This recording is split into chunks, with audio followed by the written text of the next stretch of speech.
your home or your heart? See how you can help at davethomasfoundation.org. I take care of the kids, and I take care of my dad. I take care of things at work. The groceries, the cleanups, the meltdowns, the doctor's visits, the family events, mealtimes, bedtimes. I take care of all the things everyone else needs.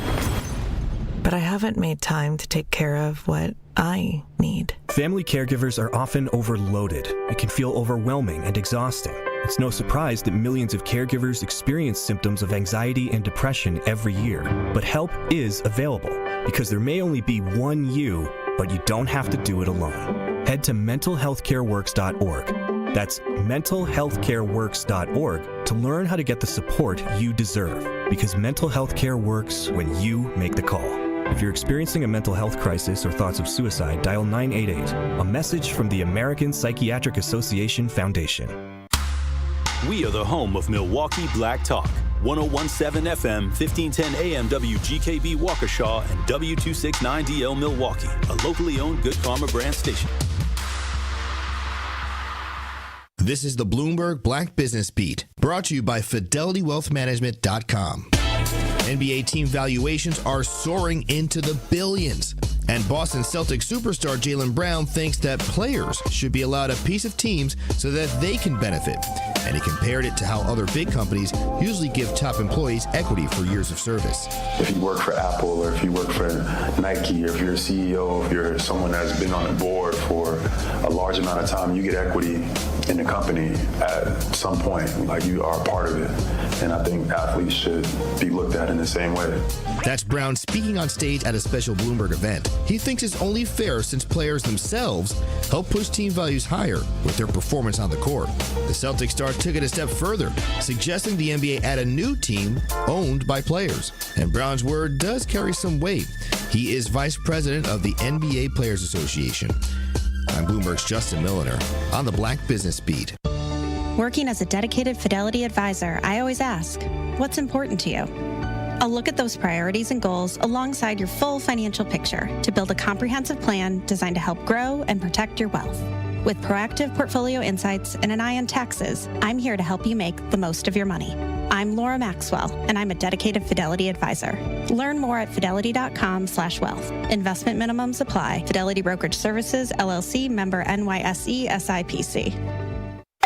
Pizza's here. Oh, great. I'd love some, but I'm worried about my stomach issues. If you're worried about having diarrhea, gas, bloating, stomach pain, or loose, oily stools, it may not just be stomach issues. It could be a condition called exocrine pancreatic insufficiency, or EPI. With EPI, the pancreas doesn't release enough enzymes to break down food, but EPI is manageable. Use the symptom checker on identifyepi.com and talk to your doctor. That's identifyepi.com. Sponsored by AbbVie.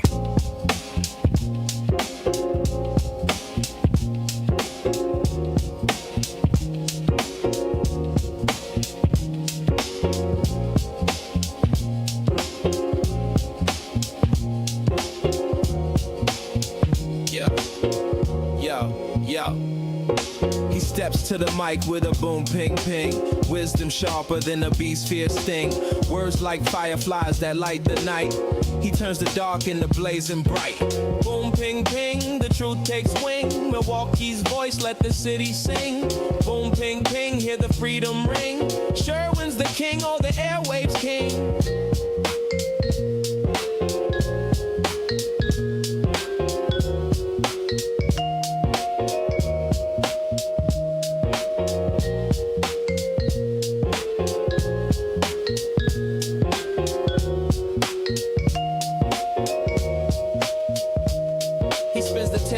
Shake the ground, unveils the truth where lies abound.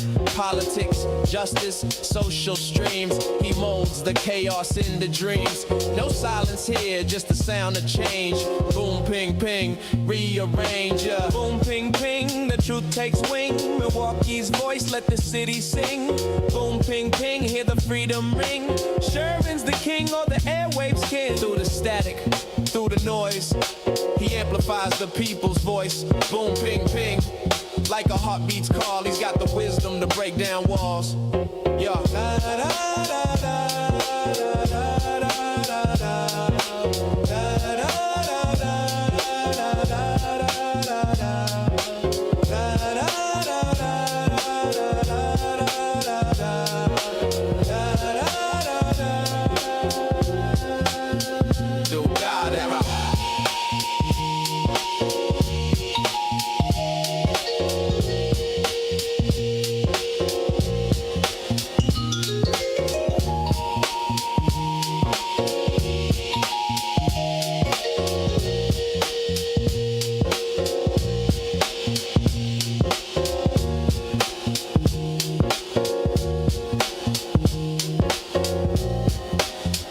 Good morning. Welcome to the program. Today is Wednesday, January 28th, 2026. There's a question that is likely going to be on our YouTube page on this show. It's probably up already because I know that my esteemed producer, Rhea Riley, has got a stellar work ethic, and she gets these shows up and running very quickly. In fact, she gets these shows up and running on all of the digitals before I'm even ready to turn my mic on. But the question is a fundamental one in light of a very recent political endorsement that has been made here in Wisconsin. I'm very serious about this, and I want you guys to be honest. And in your honesty, don't worry about hurting people's feelings and don't worry about the perception of your honesty. Just be honest. Considering all that's going on, and that's kind of a loaded statement because there's a lot happening. Let me take away all of the immigration and customs enforcement, heavy-handed murdering of people. And not just the 2 individuals who were killed in Minneapolis, the other 7 people that ICE has murdered in different cities around the country. Just strip all that stuff away. Are things more affordable? Have prices gone down? Have grocery prices leveled off? Have wages gone up? Those of you that are unemployed or underemployed, have you gotten more callbacks? Have you gotten more interviews? Have you gotten a new job? Have you gotten a promotion since January 20th, 2025? Let me take away all of the immigration and customs enforcement stuff just for a second. Don't worry, we'll bring it back into the fold in a minute. But on the very basic promises that were made by this administration to make things easier, to make things more affordable, to rid this nation of people who were taking our good-paying jobs, has any of that come to fruition for you? And if it hasn't, then you've got a decision to make, I suppose. Donald Trump just endorsed Tom Tiffany for governor. And so whatever the Trump administration's perspective is on governing and on leading and on executing the law, Tom Tiffany would be an extension of that right here in our state. I think we have been relatively inoculated from the worst of the Trump administration because of Tony Evers. Now, he's not a flashy fellow, that Tony Evers is not. He's just a regular old dude from Plymouth, Wisconsin. He's like the quintessential high school principal. If he's disappointed in you, he'll sit you down and, shake his head. I'm a little disappointed in you, Sherwin. He's not a fancy guy. He's not flashy. He's not some great orator, but he is steady. He also doesn't have these grand political ambitions. I think that Tony Evers just enjoys being governor because you can tell he enjoys people. You got to be a certain kind of person to lead a state like ours that is weird, unusual, diverse, overwhelmingly white, but diverse in some parts, not diverse in others. I'm not entirely sure what our big industries are. Got data centers coming all over the place. Wisconsin is a very difficult state to lead, but I think that Tony Evers has done a yeoman's job of executing that leadership, and especially in creating the budgets that he has, and has been mindful of people in many different economic situations. In fact, when we had the last government shutdown, don't worry, another one is coming. There was a stopgap that was put in place that a Republican governor never would have done to make sure that people were still receiving their food share benefits. Now, there may have been a slight interruption, but I don't think the interruption was continuous like it was in some other places. So these are just a handful of things that we have received, and a whole bunch of stuff that we can't see and that we don't pay any attention to, where I think having a Democratic governor has curtailed Donald Trump's worst impulses here in Wisconsin, but also has kept the Republicans in the Wisconsin state legislature in check. Now, the Republicans in the Wisconsin state legislature, they are not to be denied because they are going to, it's not going to, there will be a ballot referendum in November basically making affirmative action in the state of Wisconsin unconstitutional at the state level.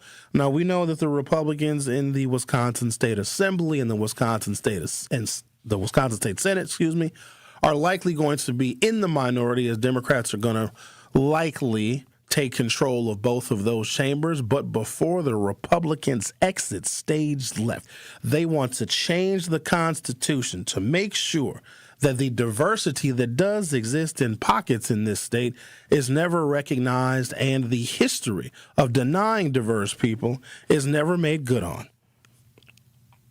Donald Trump just endorsed Tom Tiffany for governor of the state of Wisconsin. So just bring versions of Trump policies to Wisconsin and also expect a lot of cooperation. And I don't even know what Trump has up his sleeve for the next 3 years. And I know it's going to be a long 3 years, but in the next 3 years, I don't want someone who is sycophantic nor cooperative with some of the worst impulses of this administration leading the state of Wisconsin. All of us will feel that.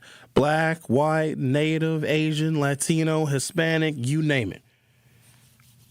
The question that I am posing to you, and let's be realistic now, think about all the things you need to think about. Put together all the different scenarios you can possibly imagine.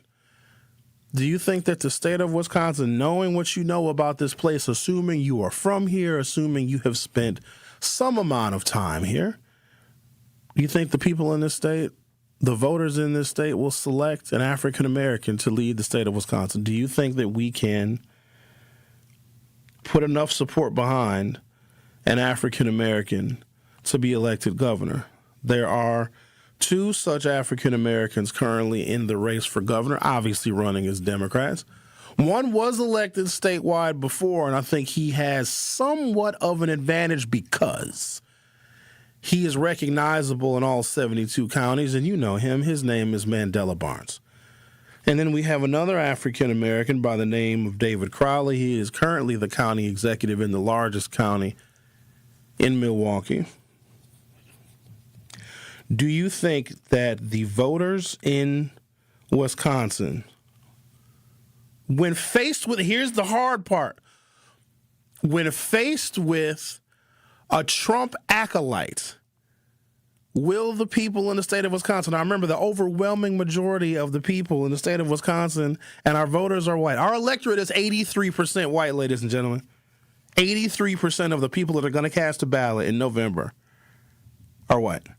Now, we know with other minority groups, even though African Americans are maybe 5, maybe 6%, I think we're about 4.5% of the voters, but 90+% of that 4.5% of black voters are going to vote for the Democrat come hell or high water. And if it is David Crowley, if it is Mandela Barnes, I don't think Mandela Barnes would get as high a vote share as David Crowley would. But with those other smaller minority groups, their percentages of voting for the Democratic candidate much, much higher, 75%, 80%. 90%.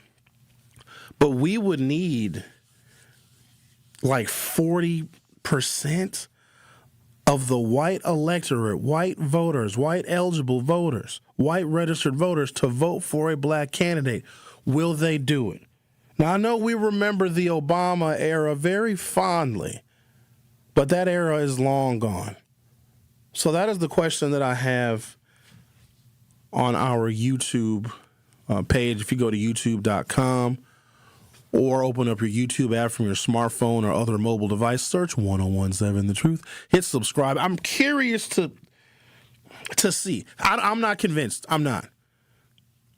I've been involved in politics at pretty much every level of government for most of my adult life. I've worked in Wisconsin. I've traveled to different parts of the state. And here's the thing. For the most part, people are really good. They're honest and they're decent. But at the same time, they want someone that they feel represents them. And if you don't have a lot of interaction with black people, because they're not just going to look at somebody's resume. Resumes don't matter. They used to matter. When you were running for office, you had to show and prove and demonstrate that you could do the job. You'd have to list a bunch of accomplishments. You'd have to list all of your experience. And what voters would do is they would make like an academic decision on who they were going to support. Now it's how this candidate makes you feel. It doesn't matter what David Crowley did. It doesn't matter what Mandela Barnes did. How do they make white voters in Ashwaubenon and Waupun and Brownsville and Vilas County and Manitowoc and Oconomowoc, how do those African-American men make those voters feel? And if you have limited knowledge and understanding of black people, then they may not make you feel Very good. You may not want to vote for those individuals. Even if they are in a destitute situation, I think this is something that we don't quite comprehend about white folks. They're a fascinating group indeed. They will endure suffering rather than give their power away to someone who they don't know, don't like, and don't trust. They will endure suffering and continue to endure suffering to not give power to somebody black because they don't trust us. They don't know what we're going to do with it. We may take our political power and use it to punish them. And it's a really weird phenomenon because they have like this internalized guilt that if black people get into power, we dealt with this when Barack Obama was president, that we are going to use our political power to punish white people. No, we're not. First of all, I don't even know where we would begin to punish white people. And the way I'm looking at the world right now, white people are punishing themselves. Take a break, come back. Got a lot of things I want to discuss. I see you guys are still on the Barada conversation. That's still a hot topic. I want to have like a broader perspective of what really is happening, I guess, from a different angle and a different perch. So poverty, which we know exists in our community, but it's not an excuse for bad behavior. Poverty doesn't make someone a horrible human being. It just means that they don't have a lot of options. They don't have a lot of opportunity. In fact, the way I look at poverty, because there are people that have money but are still poor. The opposite of poverty, for me, your definition may vary. Sherwin has his definitions of things that may vary from yours, and that's okay. We're different people. The opposite of poverty is not wealth. It's not money.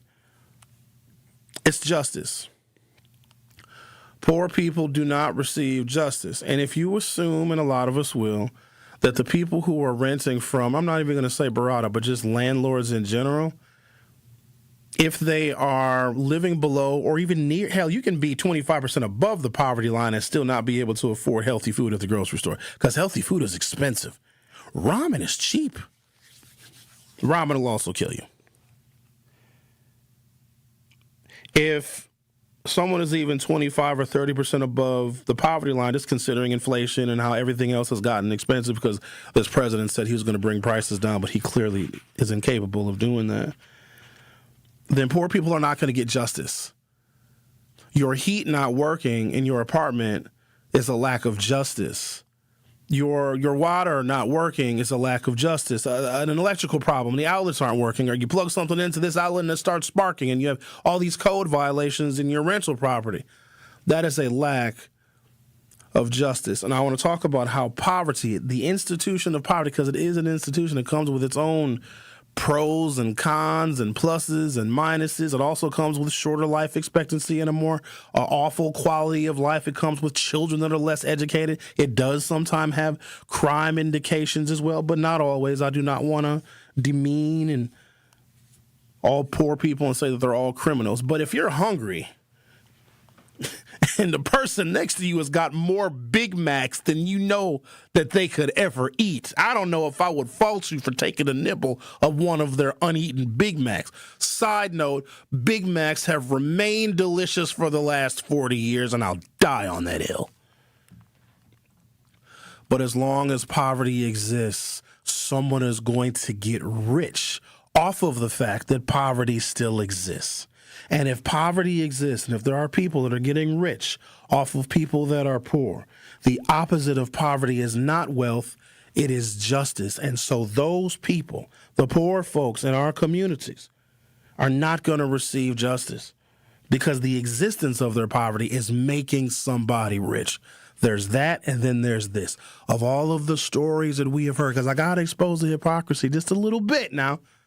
I know y'all don't like to expose the hypocrisy. I'm a hypocrite too sometimes. Why you look up? Now you look up at me, Rhea. When I say I'm a hypocrite, now you want to look up at me? I don't think I'm a hypocrite. All these poor, terrible, awful situations where people don't have any heat. Now one damn one of y'all started a GoFundMe for any of these families. Ain't that crazy? Like we all, Barada, you need to fix it. Okay, clearly he's not. So then where is the community at? Why aren't we stepping up and buying people space heater? Well, you know what I'm saying? Like, that's the part that's missing. Any other situation, we'll start a GoFundMe just because it's Wednesday. But we're hearing all these stories, another apartment building, and they're publishing the addresses of these apartments where there's no heat, not a single person, community group, organization, agency, nonprofit, and we have an abundance of those. Ain't stepping up to help these people. I'm just saying, just want to call out the hypocrisy. You're listening to a non-hypocritical show, and it's called The Truth with Sherwin Hughes. Don't go anywhere. This show will be right back. The Truth with Sherwin Hughes returns after this on 1017 The Truth, The Truth app, and 1017thetruth.com. Need a way to hype up your day? This is Lorenzo! You just won $5,000! What would you do with $5,000? That's sweet for a couple months. Yes! There you go. Yes. That just made me happy. Stay tuned into 1017 The Truth for your chance to be entered into the Gruber Law Office's 5K giveaway. For contest rules, visit 1017thetruth.com. Can we hold something? Y'all holler back at y'all. I got money now. This is your Milwaukee Public Schools City Conference Basketball Weekly Update on the new 1017 The Truth. Two big wins to highlight as we start on the boys' side in the Blue Division. The Golden Meyer Owls went on the road and took down the Milwaukee Reagan Huskies 68-56 behind an unreal performance from their 1-2 punch. Junior forward Chris Reddick was everywhere, posting an absurd double-double with 25 points and 18 rebounds. But somehow that wasn't even the wildest stat line of the night, as senior Caleb Colbert went full video game mode, recording a quadruple-double with 22 points, 10 rebounds, 10 assists, and 10 steals. And now to the girls on the gold side of the division, as the Milwaukee Hamilton Wildcats dominated on the road Tuesday night at Carmen Northwest, cruising to a 62-35 win. Junior Josiah Collins led the charge, finishing with a strong double-double of 25 points and 10 rebounds. This has been your Milwaukee Public Schools City Conference Basketball Weekly Update. MPS proud and MPS strong. It's The Truth with Sherwin Hughes on 1017 The Truth, The Truth app, and 1017thetruth.com.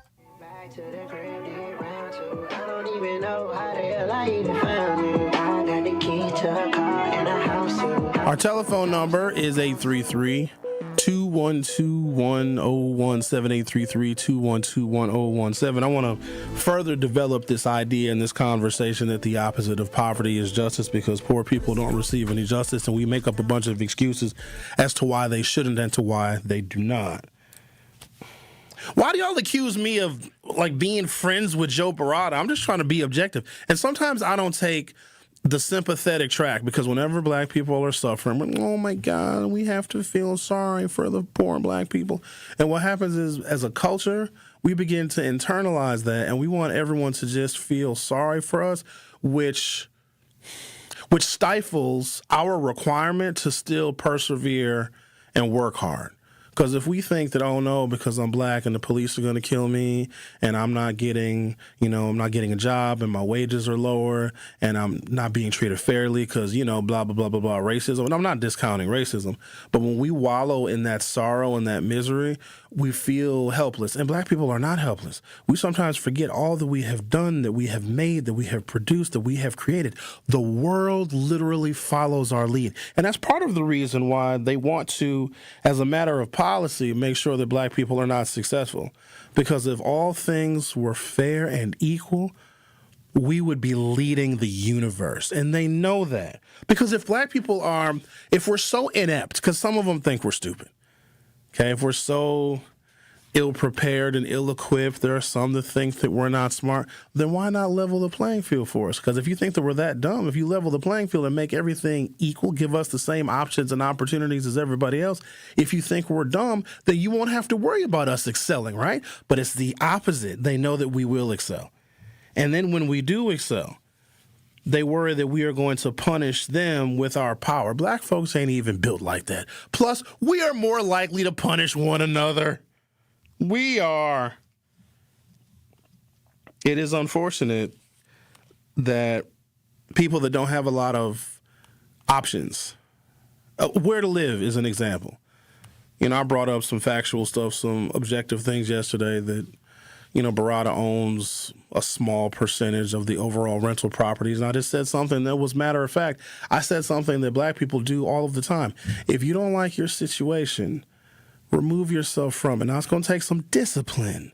It's going to take some sacrifice, but it's something that black folks have always done. It is in who we are, but for some reason, I'm trying to figure this out. We have less spirit, tenacity, and work ethic now than we did when we were recognized as less than a human being, right? You know how tough it must have been for poor black people and poor black families to leave the South and to come up north and just gamble with your life? We didn't know what was waiting for us up here. We didn't know what these Wisconsin and these Illinois and these Gary, Indiana and these Detroit, Michigan white folks were like. We changed our situation. We relocated from a whole different part of the country to a different climate and a different culture. But for some reason, y'all can't move out of a Barada apartment. Folks moved from Alabama, Georgia, Tennessee, Arkansas, Mississippi to all points north and west. Some of us went out to California. But now we can't move from Silver Spring to Good Hope.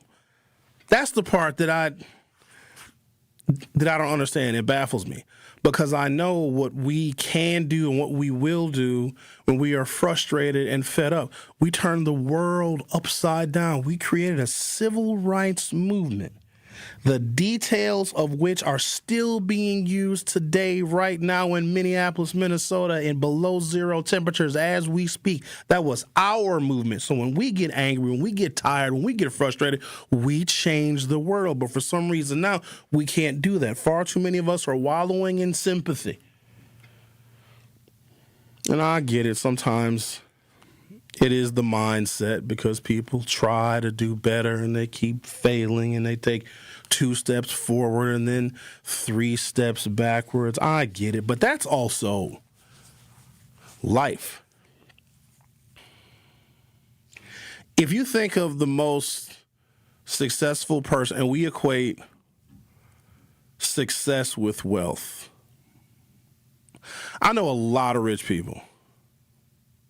I know more rich people than I should. 60% of them would trade most of their money to be happy and content. They're not happy. Money only makes you happy when you don't have it and you think about it. But once you get it, there's a level of responsibility. It's a whole nother paradigm you have to understand, especially if you came from poverty and you all of a sudden get rich. Think about the number of like black entertainers and artists and musicians that got super duper crazy rich and then filed for bankruptcy or went totally broke. So money is not any kind of a key to happiness. In fact, you know who the happiest people are? Sometimes the people that have the least, but just have like loving families. People that live up in rural Kentucky, walking around barefoot, ain't got no money, living in a little shotgun house, walking around happy, drinking moonshine or whatever, or whatever it is that they do. But if you think of the most successful person who's wealthy or whatever, their lives are not that good. It seems that way because we compare our lives to theirs. Look at Michael Jackson. There was no human being ever born in the history of human beings that was more successful, more talented. He brought joy to billions of people, and Michael Jackson was miserable. And I think he touched the kids. I'm sorry. It's possible for both to be true at the same time. Which, there used to be the line in the sand. Like, oh, no, somebody diddled some kids. Boo, we don't like that. The reason why the Trump administration is defying a law that he signed it. He signed it into law. It's not just an idea. It's not some Democrat hoax or Democrat conspiracy. Releasing the Jeffrey Epstein's files is a federal law that Donald Trump put his signature on, and they still won't release it. And I think you know why. Even if Donald Trump didn't diddle and twiddle any kids, he was kid dwiddler adjacent. Because he was right there with Jeffrey Epstein. And a lot of photos. A lot of them. There's a bunch of photos. There's video of him dancing with all the little girls. They're partying it up.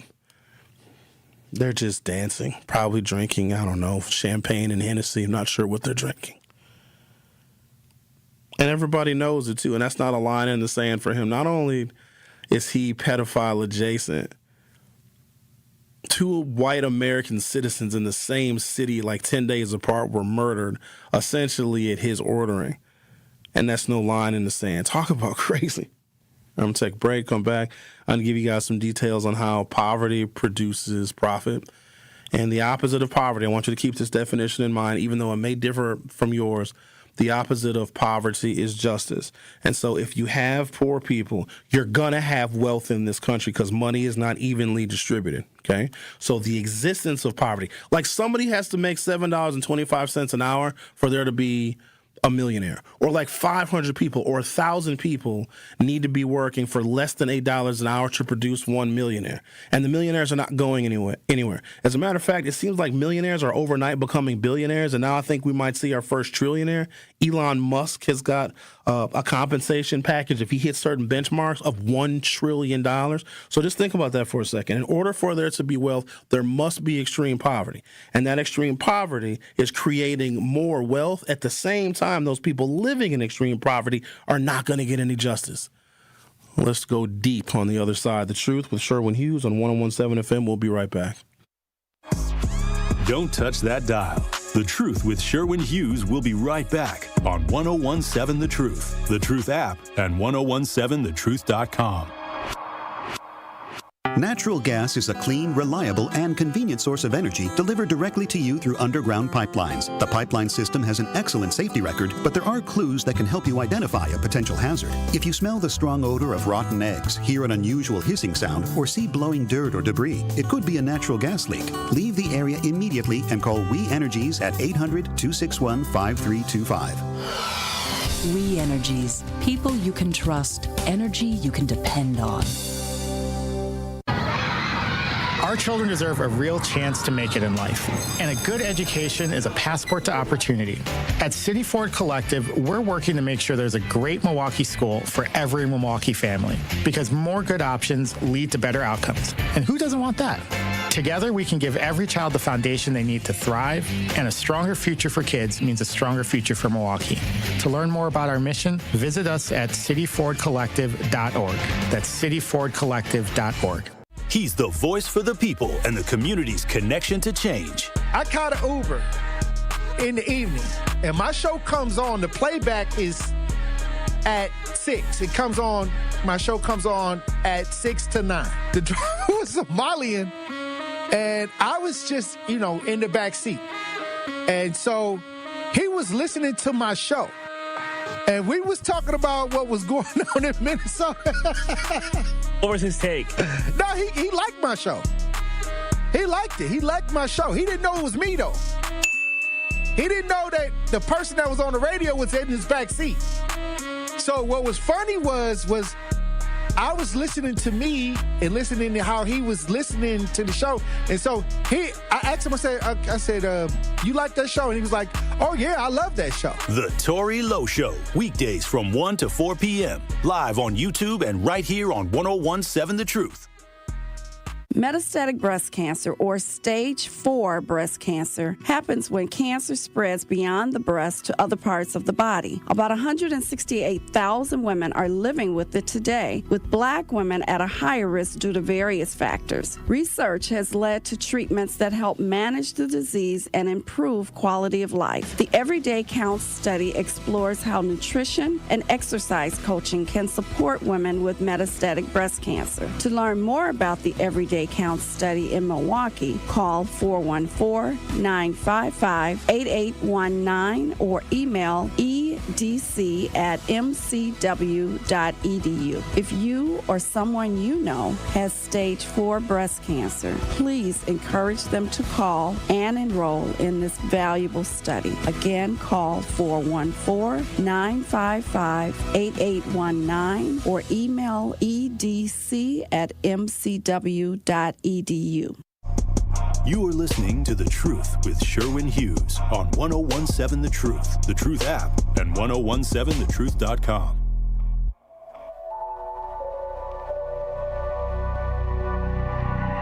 And I had to let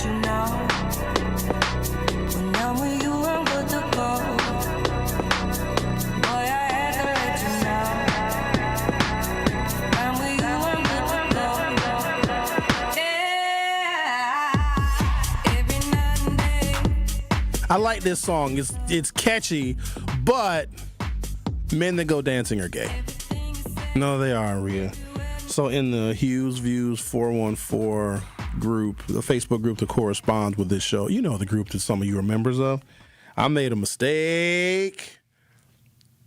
We put together a running list of things that, and being gay is not bad or wrong. It's just gay. That's all it is. So we put together a running list because we talked about this yesterday when Andrew was producing my show during the 10 o'clock hour.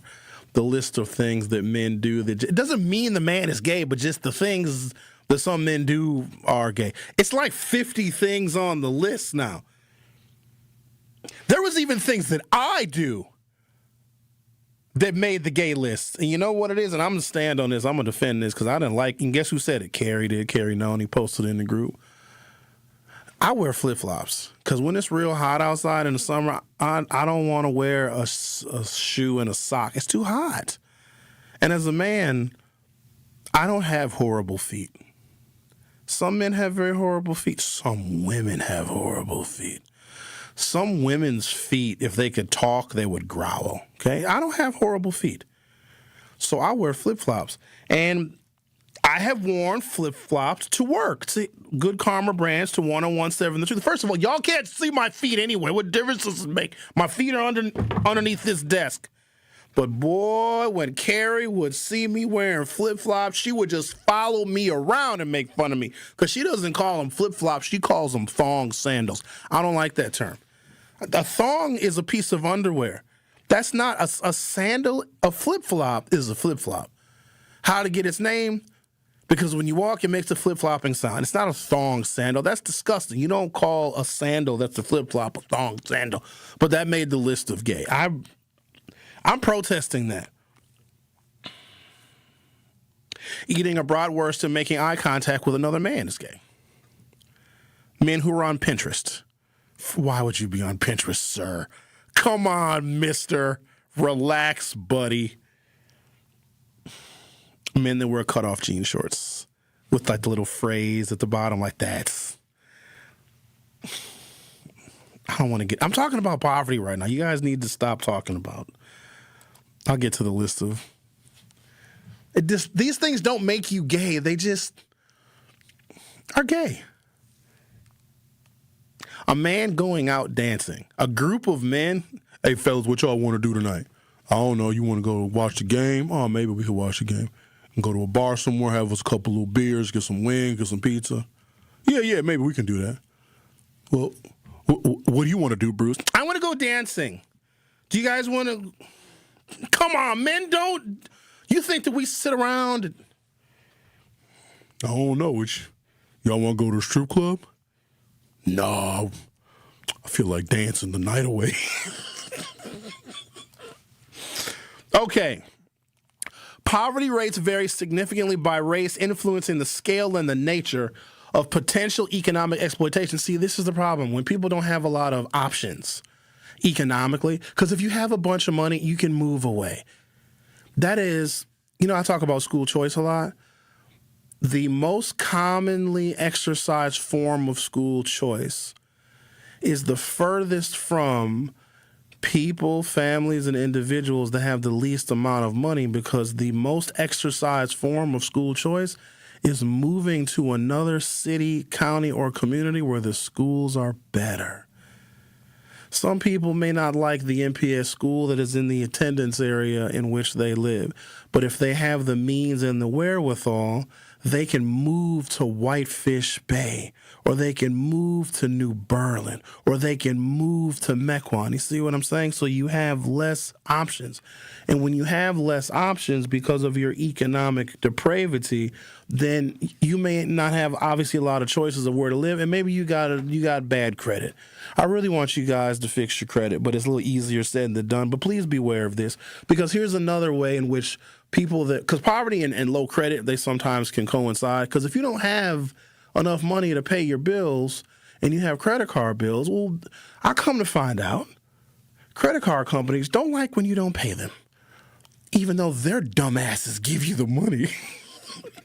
They get really mad when you don't pay them, it can impact your credit score. Or if you lose a job, or if you don't pick up extra hours, maybe around the holidays you did a little extra spending and you're not getting extra hours and you can't pay your credit card bills, and then your credit score drops, that can impact your quality of life as well.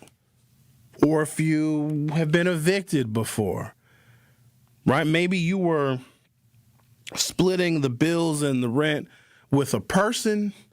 That person is no longer there. You kicked them out or you decide to leave, and you have that negative mark on your credit. And so another way in which people take advantage of that, because I'll bet you, if I had to guess, since we're guessing at numbers, it seems,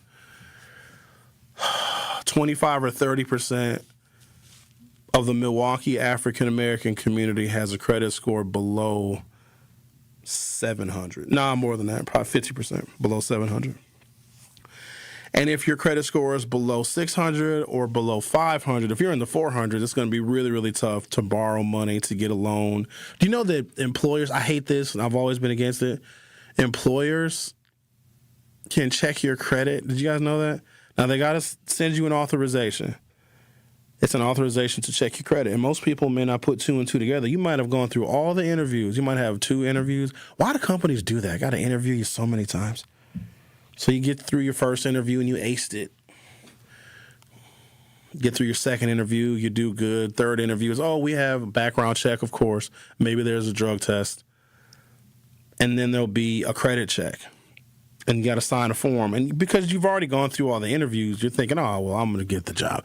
If your credit score is below what they think is acceptable, they don't hire you. I think it's disgusting. I think it's awful. I think it's racist, because you may have been underemployed or unemployed because of the economy, because the industry that you were in maybe went overseas, or your company downsized, or the Walmart that you were the assistant manager of closed. And that can impact your credit score. It also can impact your job prospects. I don't like checking potential employees' credit scores because there's a racial correspondent to it. You can't not hire somebody because they're black. Technically you can, but you can say, your credit score is 625 and we think you may be a bad employer, or employee rather, because your credit score is 625.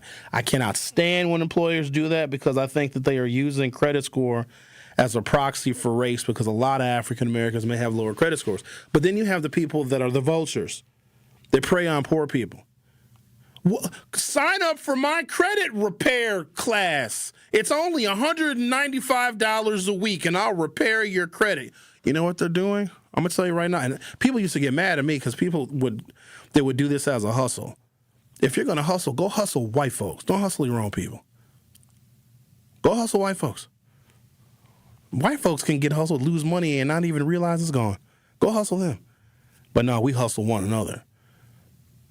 All they're doing is getting your information, getting a Credit Karma account or one of these free apps, and you can dispute things on your credit. A lot of y'all have a low credit score because there's things that shouldn't be on your credit. They're on there by mistake. It's stuff that you paid off. It was stuff that was maybe from like a marriage and now you're divorced, that are just lingering on your credit report. And if you can do a dispute right in those free apps. These apps cost nothing.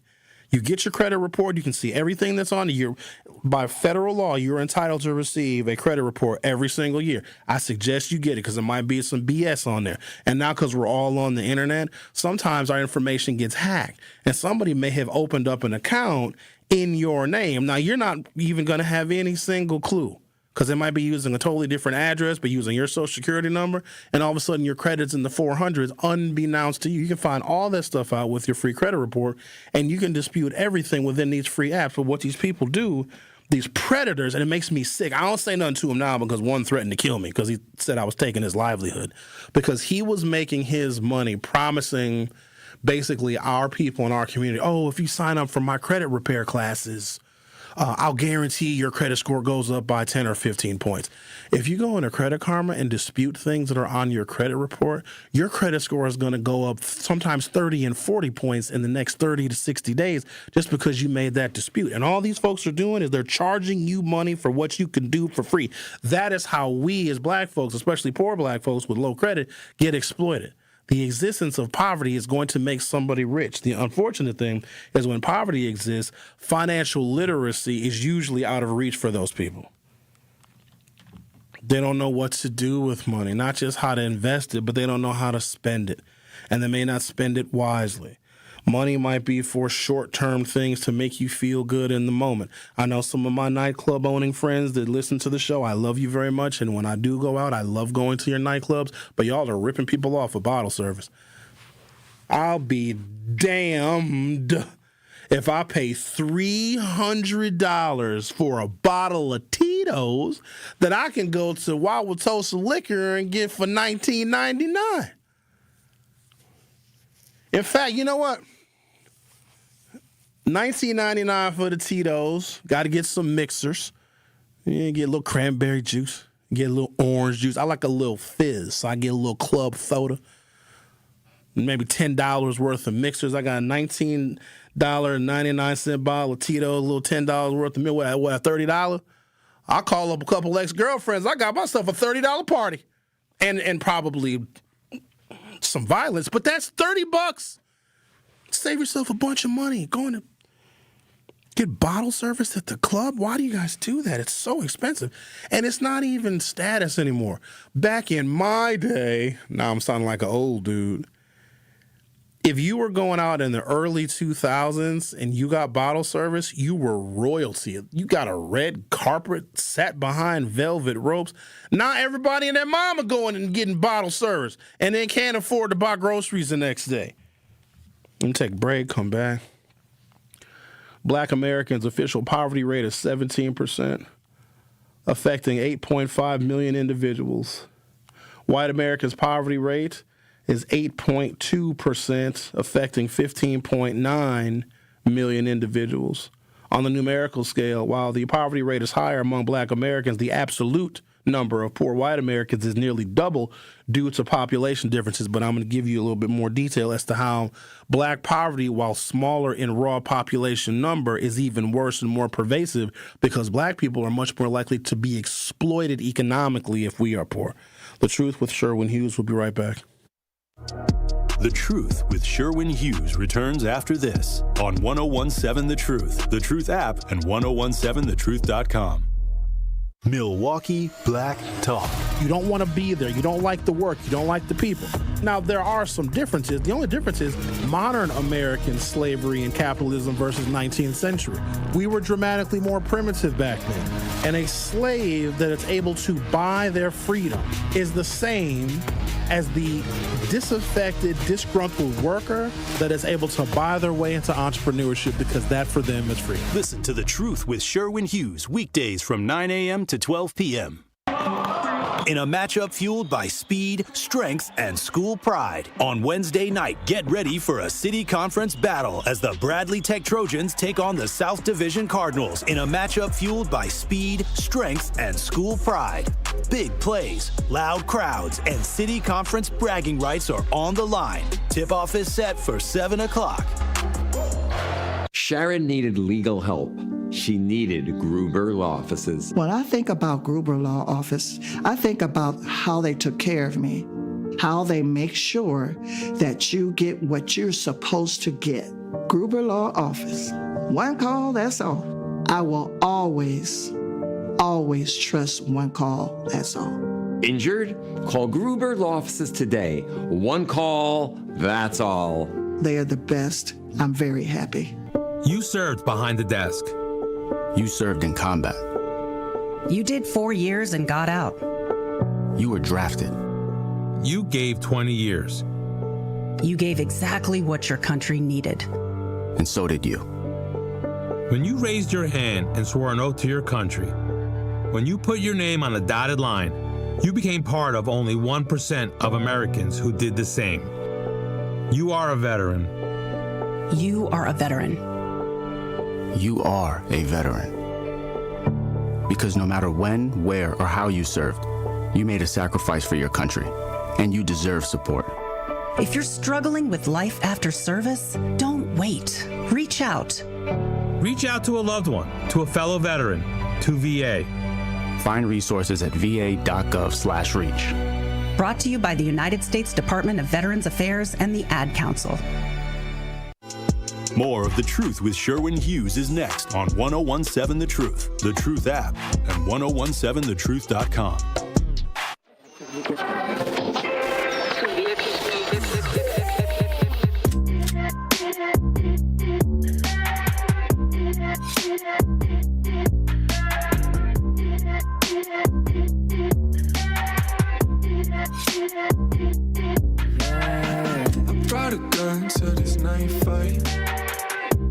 King Ringo says flip-flops are gay. Now, if I took my flip-flop off and smacked you in the ass with it, that would be gay. Ryan Rhodes says, it seems like you swing that way. No offense. Oh, no offense taken, Ryan Rhodes. But tell you what, Ryan Rhodes, if you think I swing that way, let me go shopping with your wife. Don't worry, I'll bring her back. She's going to be acting different and walking different and on her phone under the covers late at night texting. But don't, no, if you think I'm gay, please, then you shouldn't mind, right? If I hang out with your wife for the afternoon. That won't even take that long. Actually, just 30 minutes. Just go shopping real quick. I have a hypothetical. Oh, please. By all means. Say you're out dancing with 2 gay men and 2 straight women, and you're straight. Does that make you gay? Where do the gay men come from? Like who? We're all friends.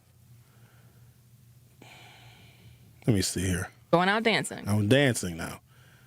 Or clubbing. Okay.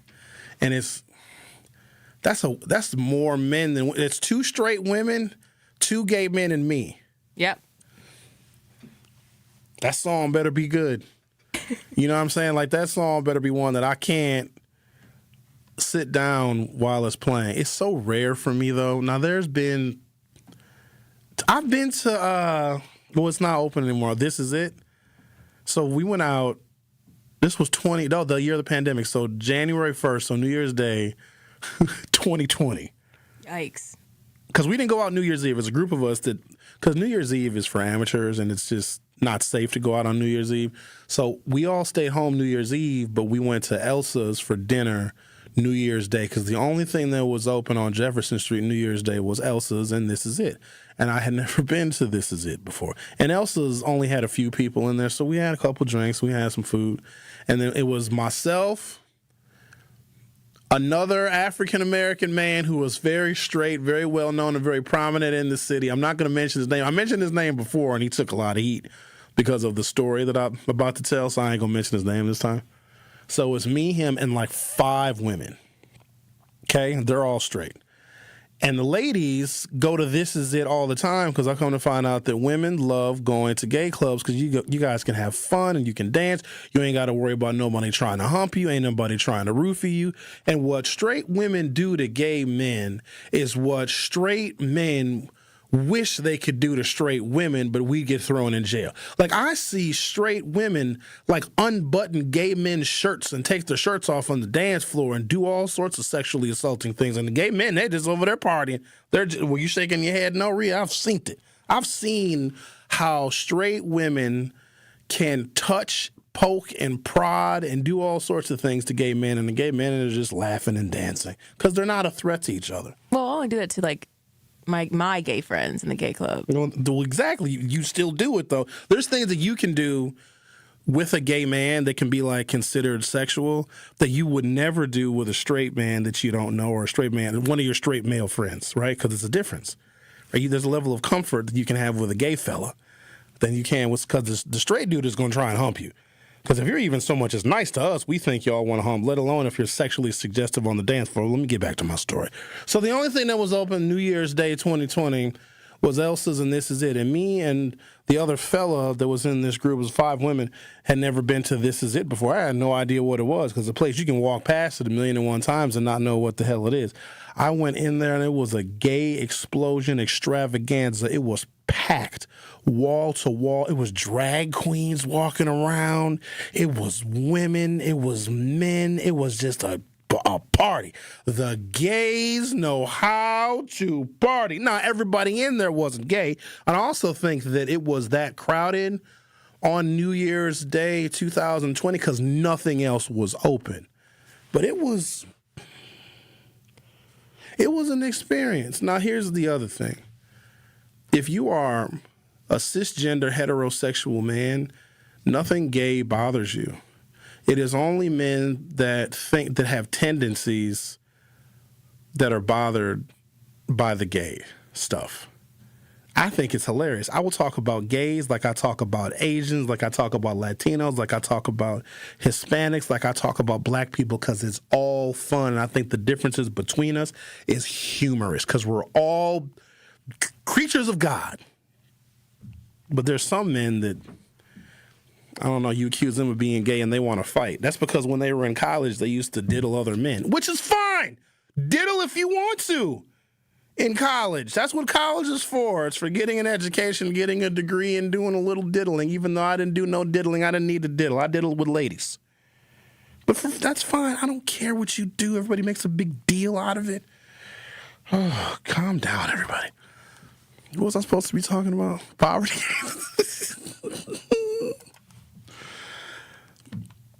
While the poverty rate is higher among black Americans, the absolute number of poor white Americans is nearly double due to population differences. However, in poor white communities, there is less opportunity for economic exploitation. It is more the exploitation of the resources of the land in which poor white communities exist. Think Appalachia, think West Virginia, think Eastern Tennessee and Kentucky. By race, these services disproportionately target and profit from black communities. Payday loan usage. Black households are 2.75 times more likely than white households to use payday loans. 31% of payday loan users were black. And so for those of you who may not be familiar with payday loans, there's a large proportion of African Americans who are what we call unbanked. They do not have any kind of a bank account whatsoever. They may be gainfully employed, but they don't put their money in the bank for a number of reasons. They don't trust the bank. They want to have their cash on them all the time. But the fees that payday loan services charge people to cash checks takes money and robs black people of additional economic opportunity, and that disproportionately impacts us. Payday lenders are 8 times more concentrated in majority African American and Latino neighborhoods than in white ones. A California study, generalizable nationally, showed that African Americans are 3 times more likely to use a payday store as a white neighborhood. The Truth with Sherwin Hughes will be back for hour 2. On Saturday afternoon, the Milwaukee Panthers continue their road trip as they travel to Ohio to take on the Youngstown State Penguins. Shows it, drives, drop it off for Big Frank inside, and Aaron scores. 12 points and 10 rebounds for Aaron Franklin.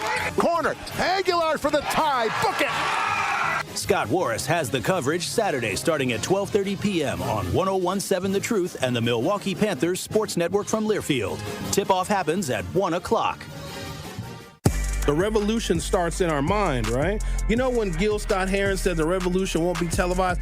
Like he didn't mean that you won't be able to watch it on TV. He means the revolution starts in your mind. You nincompoop. Y'all been running around saying that for 60 years. The revolution won't be televised and didn't even know what the hell it meant. It starts with us. Let him cook. Watch all your favorite 101.7 The Truth shows by subscribing to 101.7 The Truth on YouTube. When I was diagnosed with Hodgkin lymphoma, I had so many questions. I didn't even know that it was cancer. Now I do. It is cancer. Blood cancer. It's actually one of more than 100 different types, and they're all treated differently. Now, unlike some other forms of cancer, usually there's no tumor. You can't screen for it to prevent it, and the symptoms can look like other things, so it could be hard to diagnose. I had a fever for weeks. I was so tired all the time. I didn't feel like eating or doing anything else for that matter. And I know that this can feel scary. But if you know what to look out for, you'll know what to tell your doctor. And you'll feel more empowered to take the next steps. Like getting in touch with the people who know the ins and outs and can help with everything blood cancer related. Blood Cancer United. They work one-on-one with each person who reaches out to answer questions and offer resources. Blood Cancer United was there for me, and they can be there for you. Go to bloodcancerunited.org to learn more. I take care of the kids, and I take care of my dad. I take care of things at work. The groceries, the cleanups, the meltdowns, the doctor's visits, the family events, mealtimes, bedtimes. I take care of all the things everyone else needs. But I haven't made time to take care of what I need. Family caregivers are often overloaded. It can feel overwhelming and exhausting. It's no surprise that millions of caregivers experience symptoms of anxiety and depression every year. But help is available, because there may only be one you, but you don't have to do it alone. Head to mentalhealthcareworks.org. That's mentalhealthcareworks.org to learn how to get the support you deserve, because mental health care works when you make the call. If you're experiencing a mental health crisis or thoughts of suicide, dial 988, a message from the American Psychiatric Association Foundation. Truth Nation, stand up and tap in. This is 1017 FM, 1510 AM WGKB Waukesha and W269DL Milwaukee, a locally owned Good Karma brand station.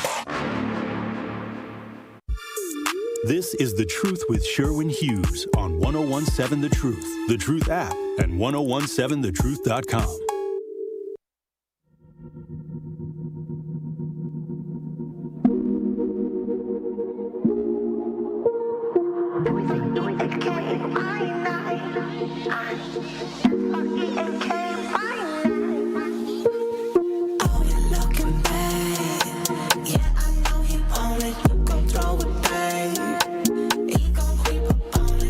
Welcome to hour 2 of The Truth with Sherwin Hughes. So this artist right here I'm playing,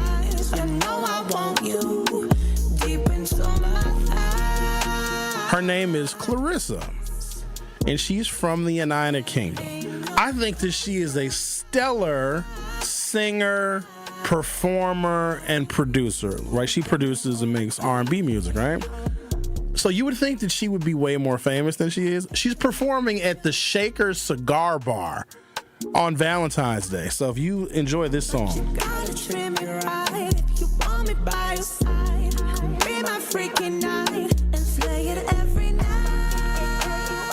Shakers holds like 50 people, and she's going to be performing there on Valentine's Day. Now I got to figure out, what's your boy going to do for Valentine's Day?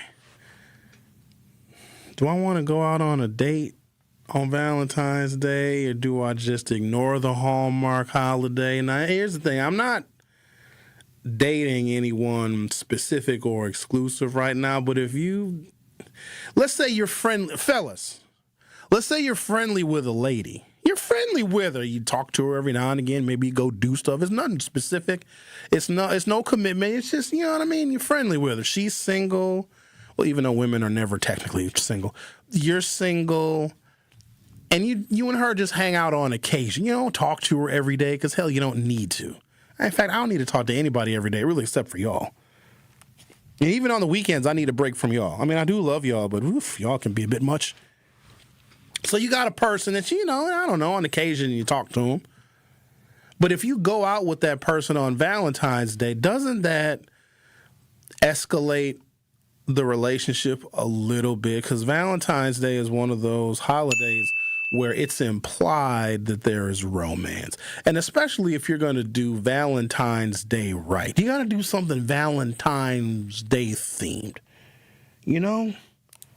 Go do something romantic. Go to a nice restaurant where it's dimly lit and the candles and you got the music's playing.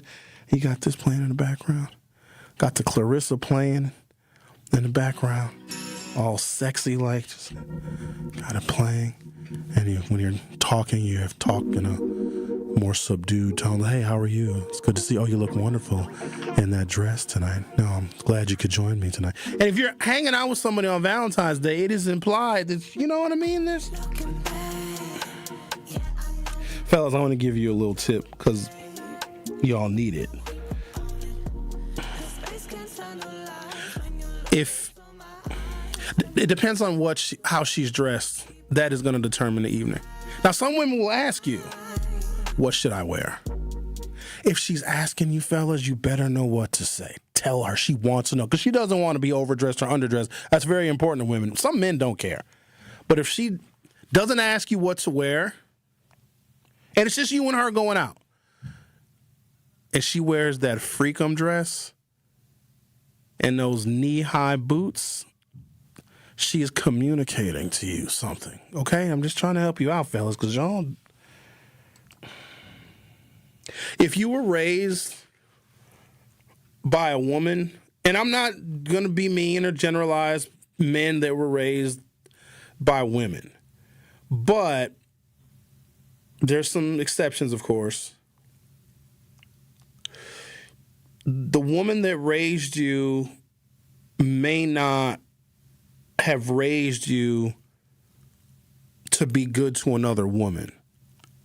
She's probably raising you to be good to her. No fault of anybody. I'm just saying, because when those men get out into the world, they have weird, unusual, unrealistic, and unconventional attitudes about women, even though they were raised by one. Just like a daughter that wasn't raised by her father will have weird, unconventional expectations of men because she didn't see the limitations of men growing up. So because she didn't see the limitations of men growing up, men occupy a fantasy in some women's minds. Now, I know that there's variation, and it's always the exceptions to the rule that always speak up and get triggered. But I mean by and large, because I'm just seeing the outright hatred that heterosexual cisgender women, if there even is a such thing, I think 78% of women are lesbians, but if there's this hatred of cisgender heterosexual women of cisgender heterosexual men, and I say that because you would rather be in the woods with the bear. That hurts our feelings because a bear will eat you, but not in the same way we will. And you would prefer to be eaten that way by a bear? That's awful. That's a very mean thing to say. Because I saw this video and I was riveted by it. Ain't no telling where I saw it. Maybe YouTube or something. There's a whole I like these on the street interviews. Some of those are staged, but this one I don't think was staged. And they asked I swear I watched it for a half hour. They asked 20 or 30 women, could you live on a planet of all women? And what do you think all of them said? Or at least the ones that made the final edit of the video. 20 or 30 women they asked. Most of the women that responded didn't even hesitate. Excuse me, ma'am, got a question for you. Would you live on a planet or in a state or a city or a town where it was only women? Oh my God, yes. I could go outside at night. I could feel safe. I could leave my drink at the bar. They just went on and on and on about all of the things that they could do and how wonderful it would be and we could dress however we want and we won't be judged, and just went on and on. I was like, damn, we're that bad as men?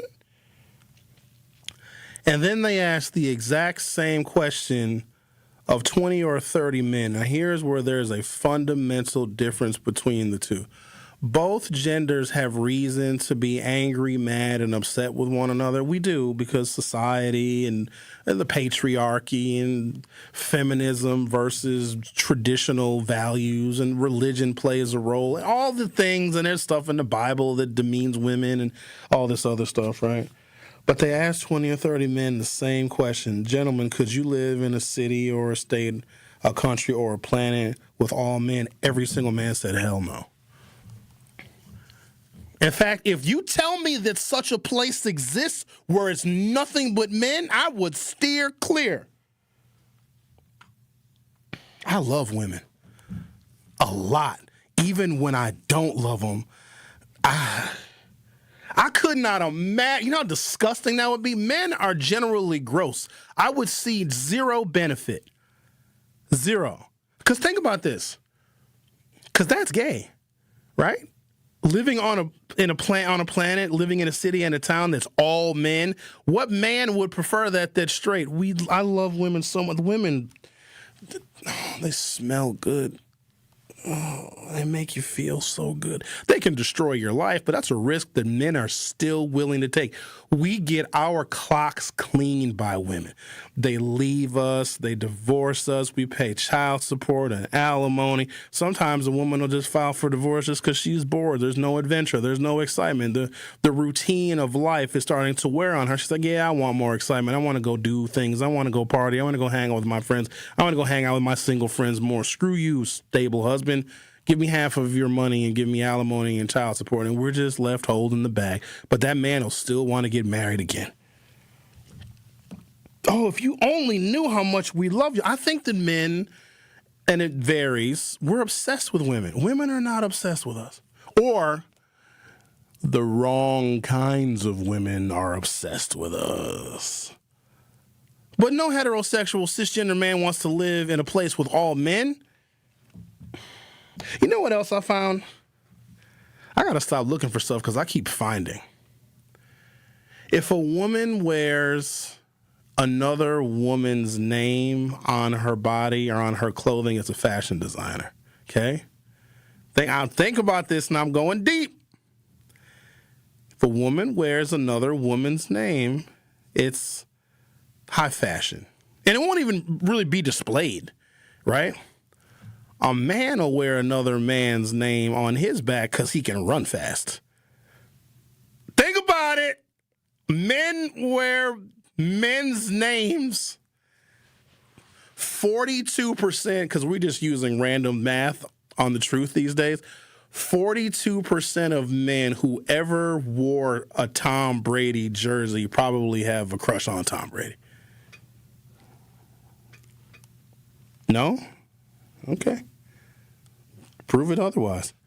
Think about that. Men will wear, like, oh, I like this guy. He can catch. I think I want to display his name on my shirt and wear it in public. I like this guy. He can score. He can score on me anytime. Let me pay $190 for a shirt with his name on it, and I'm going to wear it to the store. That's insane. Isn't that crazy? Men wearing other men's names. When you look at it that way, I mean, yeah, it's a tribal thing, and men love sports because, oh, your team is your tribe. And, oh, I love the Chicago Bears, or I love the Green Bay Packers, or I love the Denver Nuggets.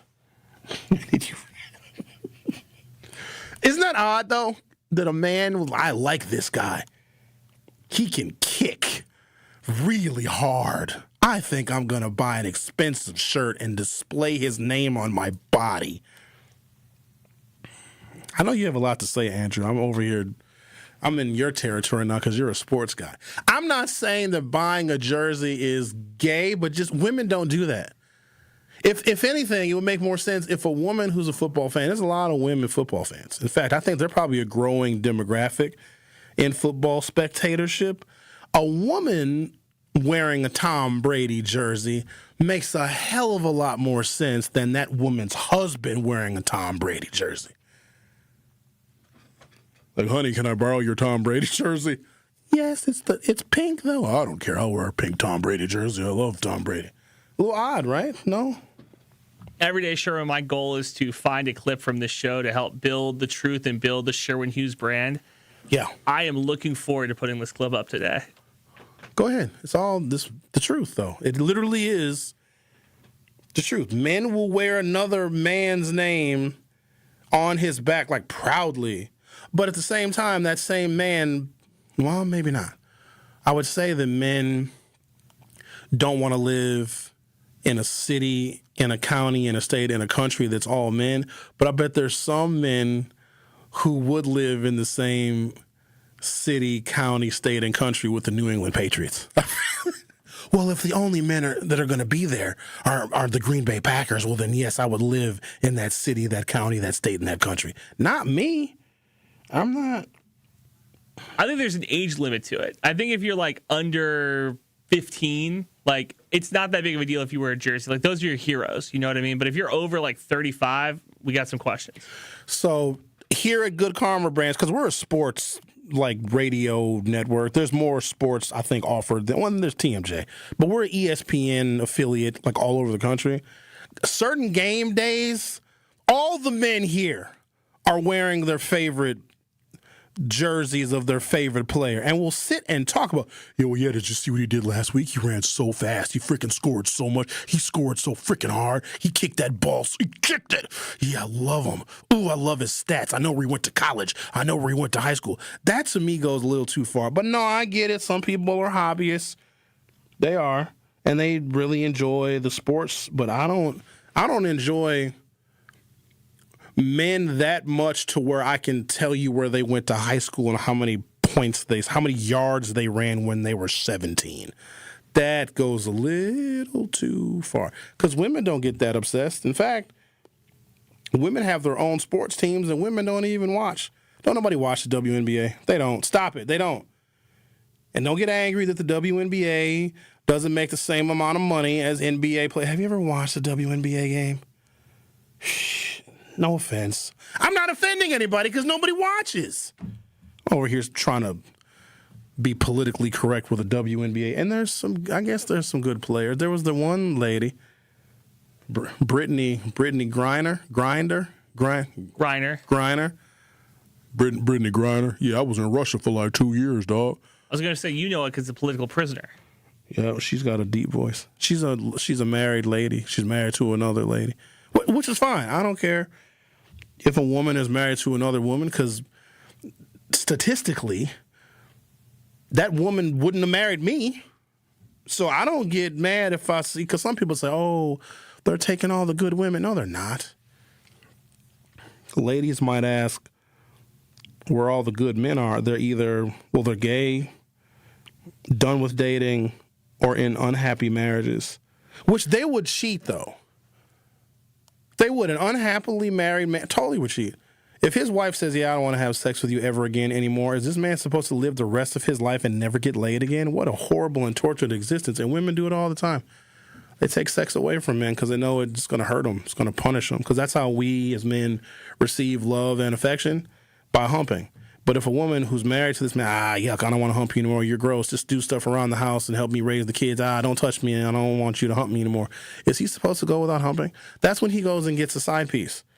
And the side piece sometimes can be better and more attentive than the actual wife because wives tend to hate their husbands after a while. And then the side piece is very nice. But here's the irony of all of that, and I'm going to take a break. I'm supposed to be talking about poverty. I mean, whether I talk about poverty or not, it's still going to be there. The difference is the side, and most women, and I say most, like we're approaching better than 50%, have involved themselves with a man in a relationship or a married man. Maybe they deny it, but they know it's true. And they may not tell everybody. They may not even tell their girlfriends that they're involved with a married man, but they have been. Okay? That woman is okay with cheating because she will involve herself with a committed man. But if she marries a man, now all of a sudden she's not okay with cheating. They're okay with cheating and they just don't want to be cheated on. It's a very unusual, cyclical kind of irony, is it not? I know all the ladies that have been side pieces. Men have been side pieces before. It's got its advantages. I mean, from what I've heard, I'm not a side dish, Andrew. I'm a main course. No, I'm kidding. I'll be a side piece because it's just more convenient. You know what I mean? Like, what do you want? I don't need to see you every day. What kind of relationship where you got to see him every day forever? Now, if you're in love, that's different. But I don't know if I need to. I'd buy my wife a separate house. Just, because if we got into an argument, I'm like, yeah, maybe you should go to your house tonight. And I go, yeah, okay. And I'll see you in a couple of days when we cool off. All right.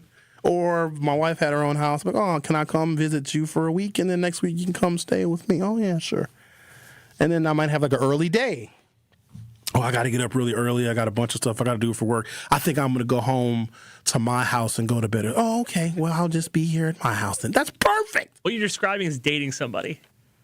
No, but you have all the other married stuff. You just aren't in their face and their space every day because people are too busy and we still have our own independent lives. Also, I'm older too. Like, I don't need to build and grow with somebody. I don't need to. One day we're going to have a big house. I took my cue from Warren Buffett. I ain't never selling my house. Especially for a woman. The women that I have dated said, oh, Sherwin, if we get together, you got to sell your house and we got to get a house together. Get out. No, now you have to leave. Tell me to sell my house. My house is it's my kingdom. It's my shelter from the storm. Right? It's my house. It's my property. Sherwin, you need to sell this house. You need to get out of it. How does that sound, you squatter? The Truth with Sherwin Hughes on 101.7 FM. We'll be right back. Don't touch that dial. The Truth with Sherwin Hughes will be right back on 1017 The Truth, The Truth app, and 1017thetruth.com. In 1987, the Bucks took on the world and changed basketball forever. At stake, basketball supremacy in the United States. Bucks versus the World, narrated by Charlie Behrens, is the new season of Behind the Bucks podcast, presented by Gallagher, your trusted insurance broker and HR and benefits consultant. It's the untold story of the 1987 McDonald's Open, when the Bucks became the first NBA team to face the Soviet Union. Listen now on Bucks.com/plus, the Bucks app, the ESPN Wisconsin app, and wherever you get podcasts.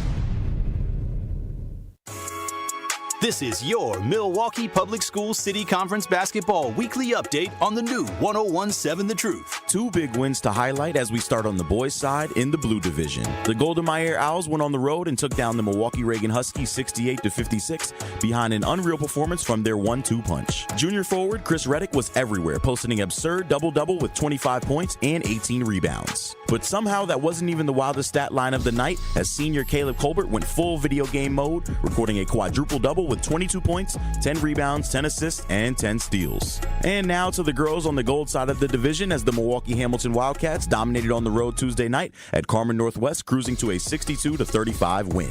Junior Josiah Collins led the charge, finishing with a strong double-double of 25 points and 10 rebounds. This has been your Milwaukee Public Schools City Conference Basketball Weekly Update. MPS proud and MPS strong.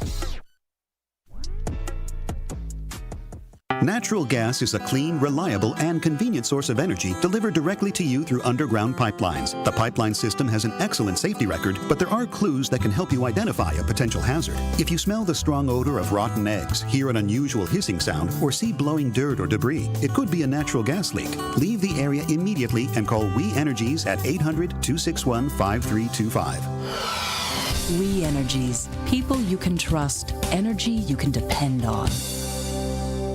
When the winter chill sets in, Milwaukee turns up the wonder. From January 22nd to February 1st, 2026, Milwaukee Museum Days invites you to unlock the city's cultural treasures at special admission prices, up to 25% off many top attractions. Explore world-class art, local history, hands-on science, and one-of-a-kind Milwaukee experiences. Pair your museum visits with Milwaukee Hotel Month deals for the ultimate winter escape. Learn more at visitmilwaukee.org/museum days. Prizes, exclusive experiences, even cash money. You want it? We've got it. Find a list of all contests and official rules by visiting truthcontests.com. That's truthcontests.com. Happy kids heal faster, and that's why Starlight is dedicated to improving the mental well-being of sick kids across the U.S. Learn how at starlight.org. Wisconsin's own Gruber Law Offices. One call, that's all. More of The Truth with Sherwin Hughes is next on 1017 The Truth, The Truth app, and 1017thetruth.com. Not really, a city girl says. Does the husband even want to have X with his wife if they don't like one another? Of course he does. That's why he doesn't like her, because he's not getting laid. See, that's where I think men are different than women. How far into this do I want to get? Men will have sex with women that we don't like because we don't have to like them. And also, physical intimacy for men does not mean, oh, I'm in love with this woman, I want to marry her. It can be just for the simple fact of physical intimacy. Like, we have less oxytocin that is produced once, because men don't have to biologically bond for life, where it is more advantageous for a woman to do so. Because if she gets pregnant and she's bringing this child to term, it is more advantageous for her and her offspring to be bonded to that man for life. And so the neurotransmitter oxytocin is much stronger, the mating hormone that bonds women to her baby and also to the man that she's intimate with.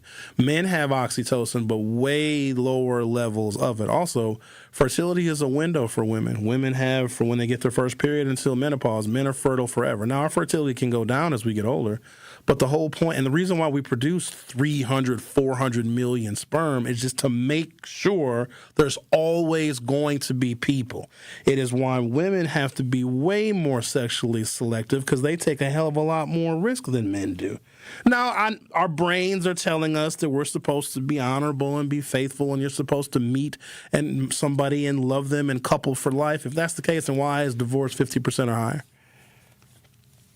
We are a communal people, but capitalism has told us that we need to be one unit, one family competing against everybody else because it is advantageous for capitalism. Because if we are communal, we will share in everything. We'll share in property. We'll share in child rearing. Some people will go get the food. Some people will go prepare the food. Some people will hunt and gather. You know what I mean? These communal, that is how we have existed since the beginning of time. But capitalism says, no, you must be an individual family unit. You must compete and you must buy all sorts of things to compete with somebody next door and buy all of the things that you need to buy. That has been forced upon us, and you can tell it's unnatural. I know some happily married people. I know more miserable people. And maybe they were miserable going into their marriage, but, you know, those are just the laments of a fellow who has never been married. I've been engaged before, which, dodged a bullet with that one. Because if you're engaged and you know the marriage isn't going to work out, why go through it? Because some people think, well, we're engaged. When we get married, everything will be fixed. No, it won't. It's going to be worse. Because now she can be like, ha-ha, gotcha. When'd you realize it? Probably 6 months in, give or take. I was like, yeah, this ain't going to work. And I started looking at her different. Like, jeez. She moved into my house. I used to come home from work and see her car in the driveway and get mad. But, she's still here. Boo. Payday lenders are 8 times more concentrated in majority African American and Latino neighborhoods than in white ones. African American neighborhoods have 3 times as many payday stores per capita as white neighborhoods. So I'm giving you some details on what takes money and wealth out of the African American community, but the existence of payday loans creates wealth based on black poverty. More often than not, people that utilize payday loan stores for their banking probably have lower levels of income. There's a correlation between African Americans who are unbanked with lower credit scores and higher incidences of poverty. Unbanked rates, 17% of black households do not have a bank account versus 3% of white households. That drives the reliance on check cashing services with fees of 1% to 3% per check. This results in an estimated $40 billion a year for check cashing services. So $40 billion a year. And we're talking about the amount of money that Barada takes out of our community, which I think is a bit of a misnomer because you're going to pay a lot of money to live. It is going to be between 30 and 50% of your income almost no matter what. And what I have been stressing is because I've seen throughout our history, black people that are unhappy change their situations and their circumstances. If we migrated from the South to the North, and we did not do so for the weather, we did so for the chance at a better quality of life. But for some reason, we feel more enslaved to continue to rent from a slumlord, Barada, which you guys have called him, than to think that there are other options and other opportunities for us. We know that when we want better, we will get better as black folks. All we have to have is a little bit of motivation and a desire, and it seems like the desire is there. But the other hypocritical thing that I'm seeing is we're getting very angry at, oh my God, these people don't have heat, and how dare he? Not a single GoFundMe account has been started by this community. The city of Milwaukee has to take care of these damn families. The city of Milwaukee has to put people in hotels. If we were an actual community, and I use that definition loosely, then we would be the first ones to wrap our arms around and rally around these people whose heat is not working in sub-zero temperatures. But we haven't. We haven't done that. I made a comment the night I went to the first Democratic candidate forum last Wednesday, and I listened to every single Democrat on that stage in one form or another just talk about how much they hate rich people. They just hate them. This the rich people, no, the millionaires. I hate rich people. And they'd say, and then somebody would say like a better line on how they hate rich people even more. It's almost like a campaign platitude for the Democrats to hate rich people. Well, I find that odd because everybody wants to be rich. And I promise you, if any of you that right now hate rich people, if you become rich, guess what you're not going to want to do? Pay taxes. Hell no. Tax? What do you mean you want $390,000 of my first $1 million? I think Democrats hate rich people so that they can politically manipulate poor people, but not do anything to help poor people lift themselves out of poverty, because if you lift poor people out of poverty, they become Republicans. Where did I go wrong there? I don't think I went wrong anywhere. Now, there's obviously variation, and there's rich people that vote for Democrats, but I don't know. We hate rich people because we're a bunch of pocket watchers. We're mad at people that have money because, if we had a bunch of money, here's all the things that we would do. Most people, if you take them from destitute poverty to wealthy, they'll be broke fast. I want to buy a house and a car and a boat, and I want to raise chickens, and I want to buy a farm, I want to have a hobby farm, and I want to buy a jet, and and then you're broke. First thing I would do if I won the Powerball, first of all, it's got to be at least $1 billion. Otherwise, it's not worth my $2. Isn't that crazy? Like, it's Powerball going on like every single week, and nobody even pays attention to it until it's like 800, 900 million. Because until it gets to that amount, it's not worth my $2. But the first thing I would do if I won the Powerball is nothing. Y'all wouldn't even know. Eventually, you would see a custom painted helicopter with a big S on it flying around the city of Milwaukee. But other than that, I don't think you guys would know. Hey, did you guys notice that Sherwin parks a helicopter on the roof of his house? Other than that, I don't think you guys would know. I might have to move away, though, because last week, or maybe it was the week before, I talked about the Fruition Coffee, the Fruition Cafe. I think it's on 27th and Kilbourne, 27th and State. Remember when I was talking about that? How they got broken into twice? And I said that that's a risk and it's a danger for the community, because if your establishment has been broken into twice, then that puts your employees in jeopardy. It puts your customers in jeopardy, because in a short period of time, it was broken. It was just broken into a third time, I think, last night. Okay? That's, somebody wants to get that woman. That's targeted. How in the hell? So maybe you got to move away sometimes. I don't know. Maybe you got to. So I'm going to talk about that too. Because I talked about a couple of weeks ago, the Fruition Coffee Shop. That's too much risk. Because if your place is going to get burglarized twice, then people that go there are at risk and your employees are at risk. Because that's sending a clear message that maybe that establishment is just going to be a target. Well, if it was broken a third time, it was broken into again last night. I know the community still want to support them. I can't support a place that's been broken into 3 times, because if I go there and support that place, I might get robbed in the parking lot. The Truth with Sherwin Hughes on 101.7 FM. We'll be right back. The Truth with Sherwin Hughes returns after this on 101.7 The Truth app, and 1017thetruth.com.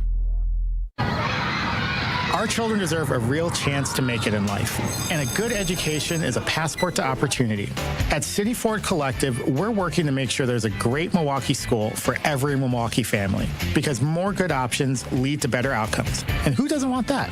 Together, we can give every child the foundation they need to thrive, and a stronger future for kids means a stronger future for Milwaukee. To learn more about our mission, visit us at cityfordcollective.org. That's cityfordcollective.org.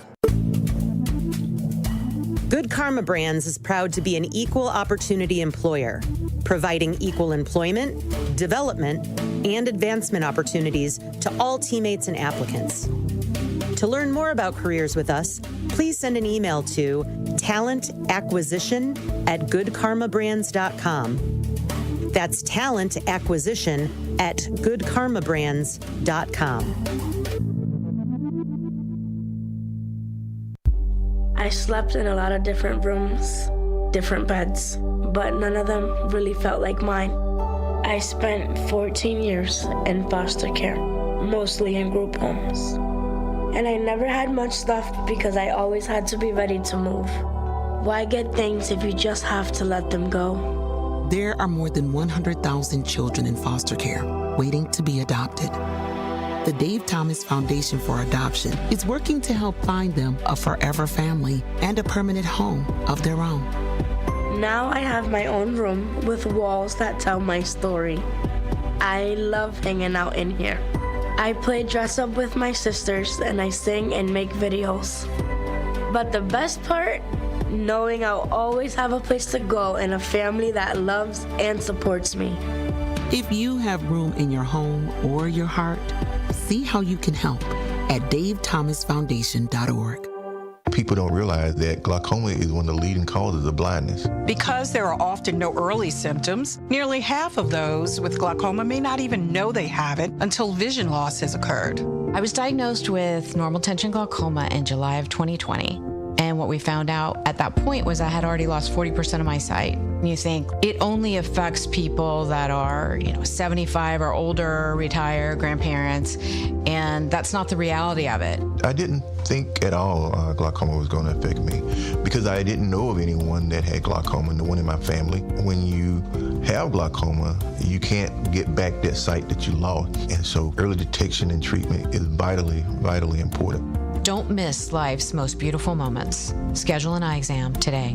National Glaucoma Research, a Bright Focus Foundation program, offers free resources and tips for healthy vision. Learn how to protect your sight at stopglaucoma.org. You are listening to The Truth with Sherwin Hughes on 1017 The Truth, The Truth app, and 1017thetruth.com.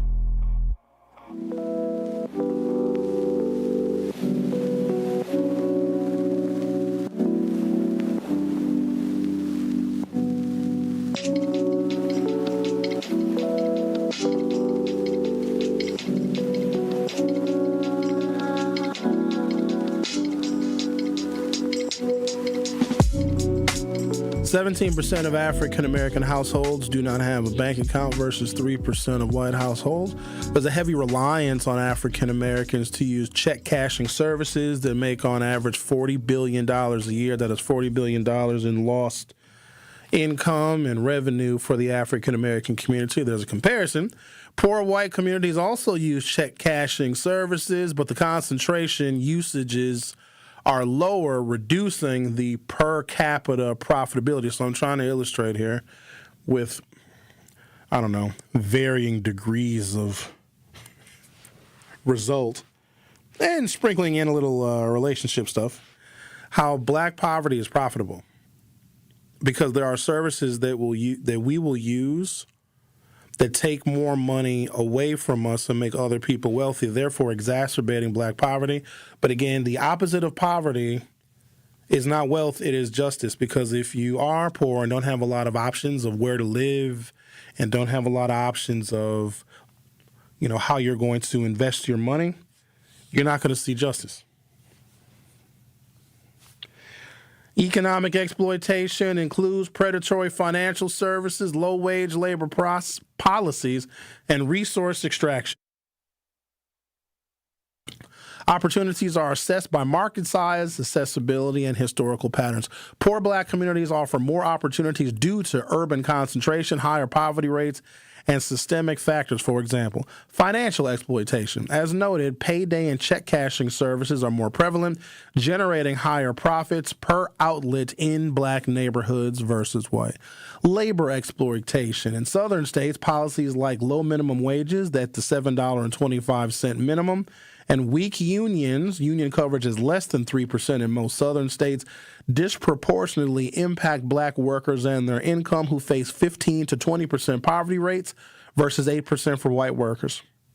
This enables industries like agriculture and service sectors to maintain low costs by exploiting cheap black labor. Black communities face 2 to 3 times higher exploitation intensity based on lender concentration and usage data. And so what this article goes on to say is that it's horrible what it says, but it's the truth. It says the only way that black communities increase in value, the real estate and all of the other assets that may be in the community, is when it gets gentrified, Ain't that horrible? So black communities will remain undervalued and the poverty will remain consistent because black people live there. And when those neighborhoods get gentrified, here comes your Trader Joe's, here comes your Starbucks, here comes your redevelopment, here comes your dog park.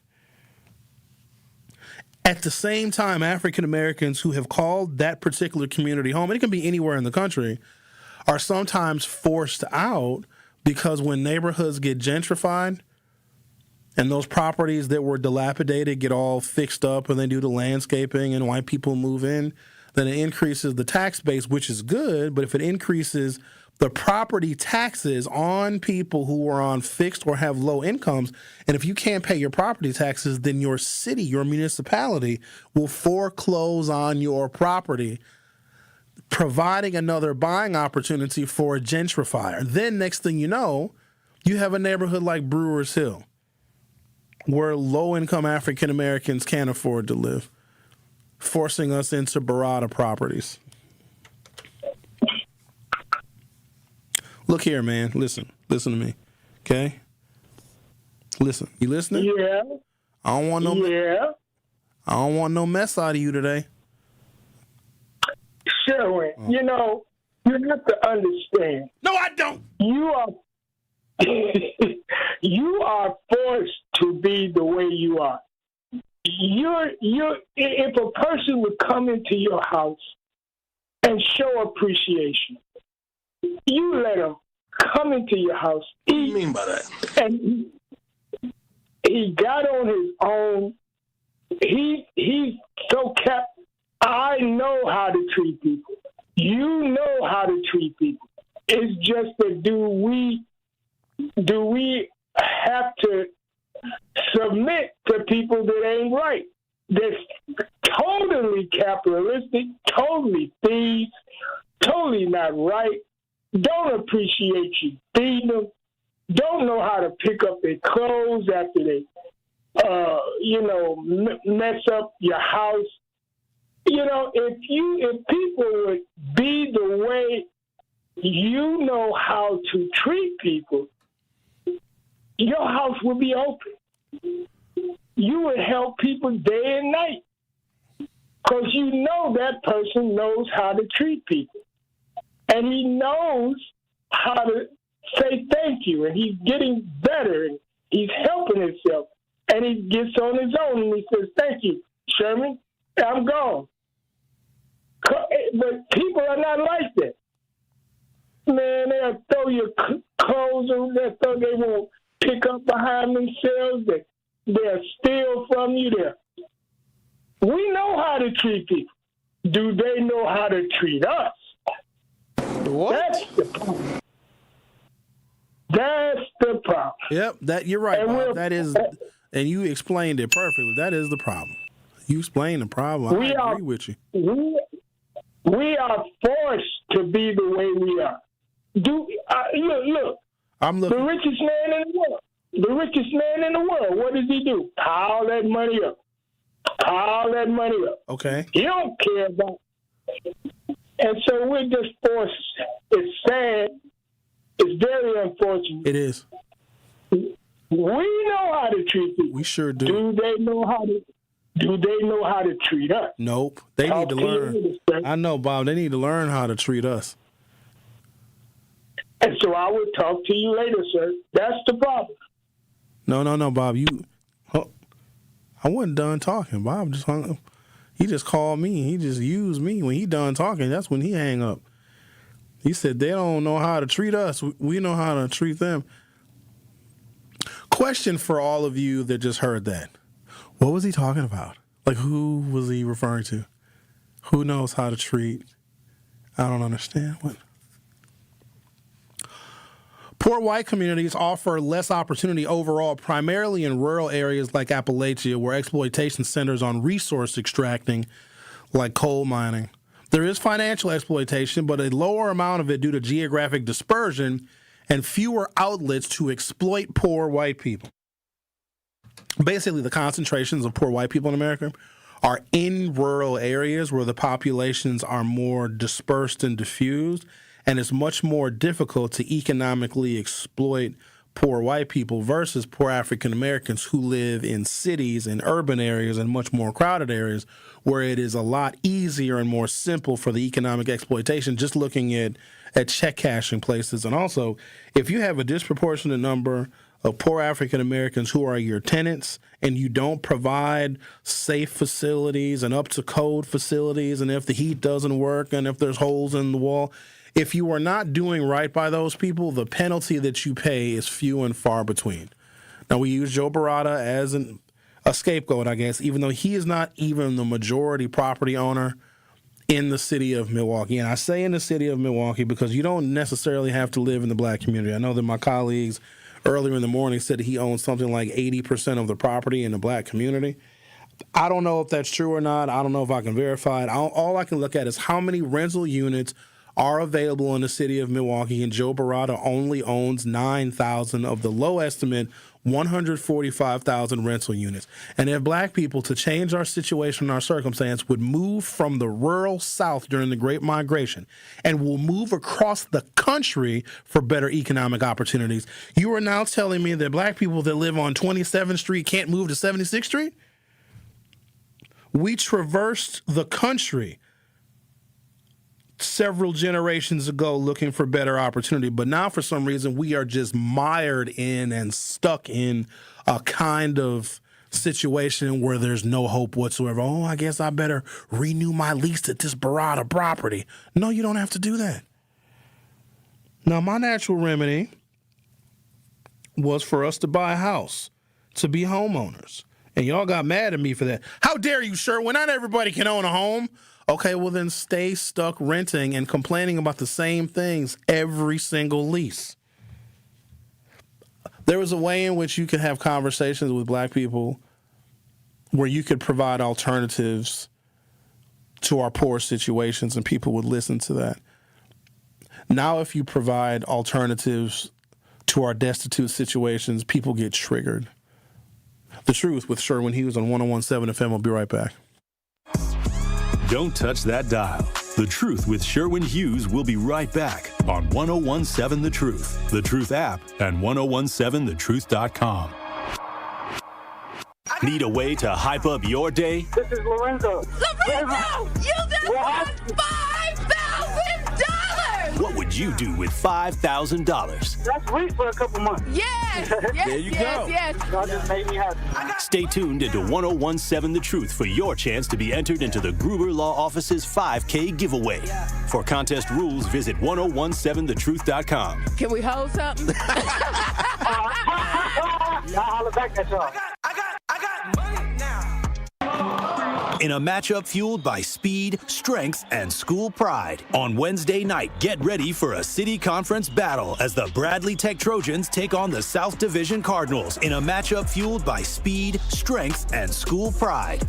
Big plays, loud crowds, and city conference bragging rights are on the line. Tip-off is set for 7 o'clock.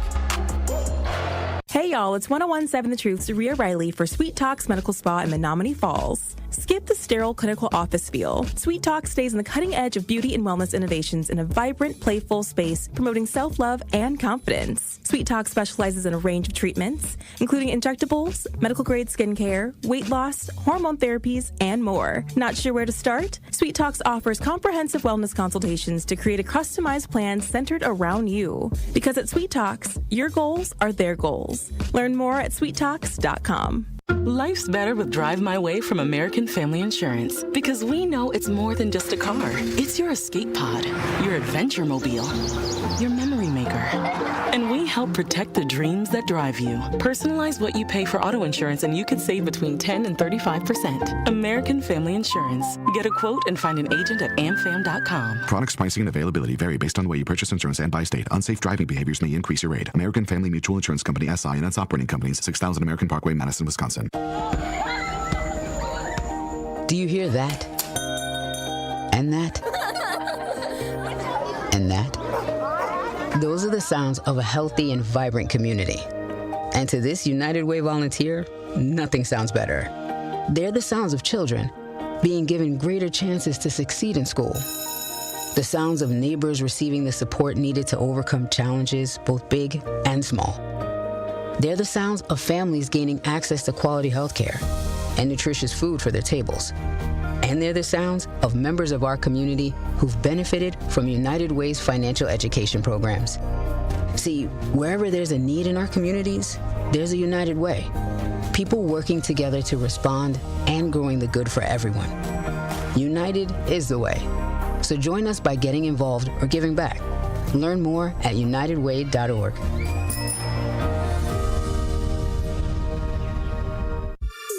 This is The Truth with Sherwin Hughes on 1017 The Truth, The Truth app, and 1017thetruth.com.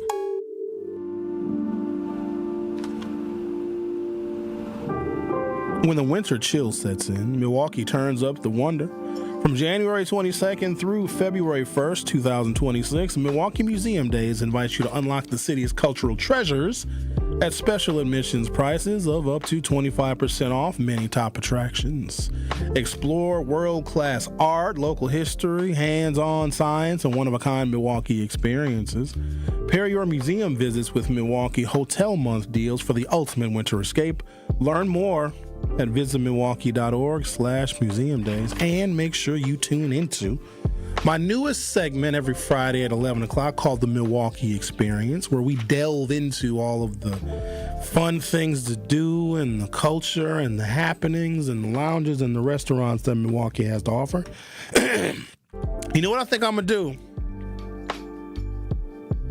I think I'm going to... Did I clear my throat in the microphone? I got to not do that anymore. Sorry, guys. That's annoying. I want to put together some Valentine's Day ideas. Yeah, I think so. Because there's all sorts of wonderful, beautiful, fun things to do with your significant other or significant others. Zach said he needs some of those ideas. Zach, you got a boo? Something like that. Oh, okay. Good for you. If you're happy, I'm happy. Hey. So we'll put together some real unique Valentine's Day ideas. And ladies, you can take your man out for Valentine's Day too. It's not just always us taking you out. Just saying. Sometimes I can tell who it is just by the background noise. Hello, Sherwin, you there? All right, let me say this. You said you didn't understand. Let me explain to you this way so you will understand. Let's say you had a stroke, but you know it didn't affect your mind. It didn't affect your mind. It affected your body, but it didn't affect your mind. And you got down on your luck. And then you had the same mind you got now. If you had and someone helped you, you would pick up behind yourself. And you would do this or wash the dishes, wash your own dishes, and cook your own food if you see you had to. And then when you got on your feet somewhat, you got a job or Social Security came to help you out, and you could get on your own, you would say, thank you, man, I appreciate it. I can make it right now. You would appreciate it. Most people don't. You can't be like you would want to be, like you are, like I am. Because people are just cruel. So many people are cruel and selfish and ornery and mean, and you have to check them so they force you to be that way. Do you understand now, Sherwin? I hope you understand. You're a very smart person. Bob, what you have for breakfast today? Did you make breakfast today? What'd you have? What'd you eat for breakfast? Some bacon, some eggs?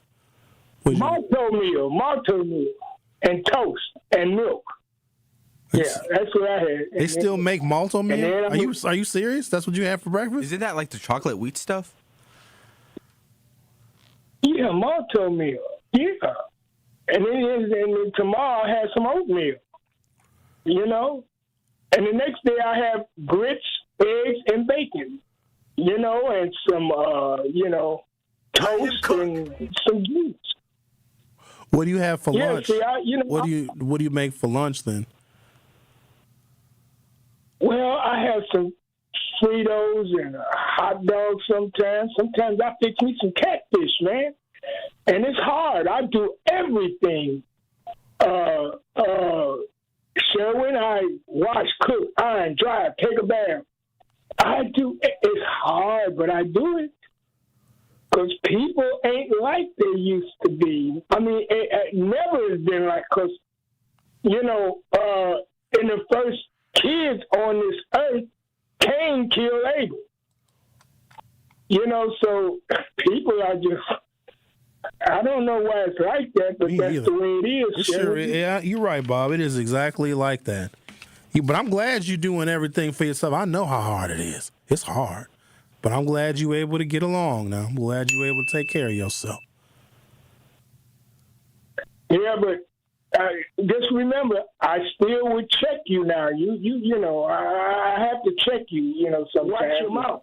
You refuse to, be in the corner where you need, you move anyway, just like Dr. Ken Harris. Y'all move anyway. So I will still check you when you need to be checked. Talk to you later, sir. You have 1 minute remaining. Talk to you later, sir. I'm going to hang up.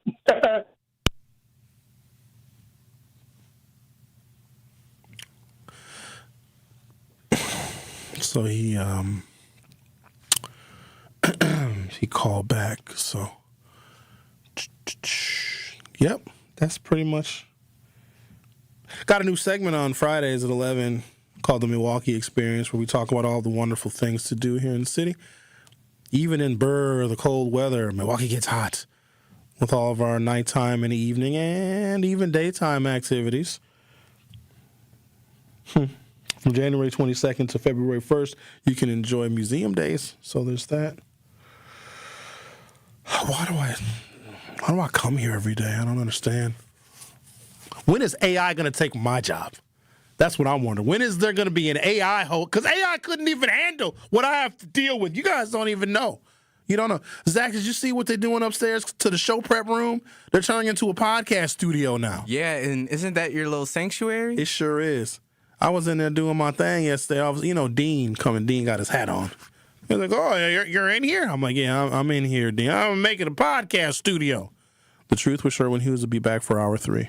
Come in with straight truth. If you acted up, if you were out here doing any kind of foolishness or just something that people know would make your family's name look bad, your neighbor from down the street, if they see the son or daughter, be like, what are you doing? They gonna call you out. They gonna let you know that they saw you, and then they gonna tell you, come here. Now, I'm gonna tell your daddy. That part. There are a lot of times when people are new to an area, they don't know where to plug in. And anybody who plugs in the 101.7 The Truth and listen to you and Dame and Truth Nation would know that there is a significant public outcry when violence happens in our community. Don't worry about the outcry if you're not listening to the right people. So I would encourage her to tune in to 101.7 The Truth and listen to you guys, Denise Thomas, Dr. Ken Harris, Tori Lowe, and definitely Sherwin Hughes every day. Watch all your favorite 101.7 The Truth shows by subscribing to 101.7 The Truth on YouTube.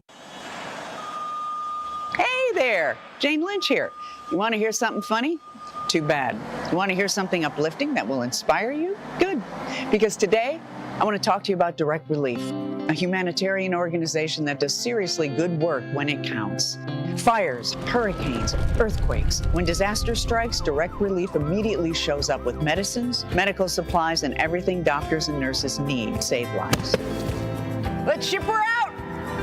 Every day across the United States and around the world, they're making an enormous difference. If someone needs help, Direct Relief helps. No politics, no red tape. Hey, what you doing over there? Oh, I'm packing insulin for kids with diabetes. See, every box here is literally a lifeline for someone in critical need. So check them out at directrelief.org and donate if you can. You might just bring a smile to someone's face. When I was diagnosed with Hodgkin lymphoma, I had so many questions. I didn't even know that it was cancer. Now I do. It is cancer. blood cancer. It's actually one of more than 100 different types, and they're all treated differently.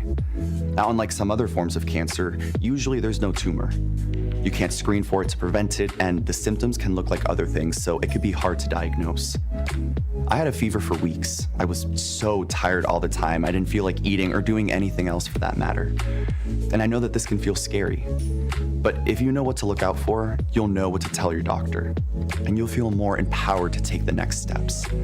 Like getting in touch with the people who know the ins and outs and can help with everything blood cancer related. Blood Cancer United. They work one-on-one with each person who reaches out to answer questions and offer resources. Blood Cancer United was there for me, and they can be there for you.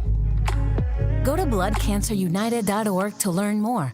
Milwaukee's Black Talk lives here. You are listening to 101.7 FM, 1510 AM WGKB Waukesha, and W269DL Milwaukee, a locally owned Good Karma brand station. It's The Truth with Sherwin Hughes on 101.7 The Truth app, and 1017thetruth.com.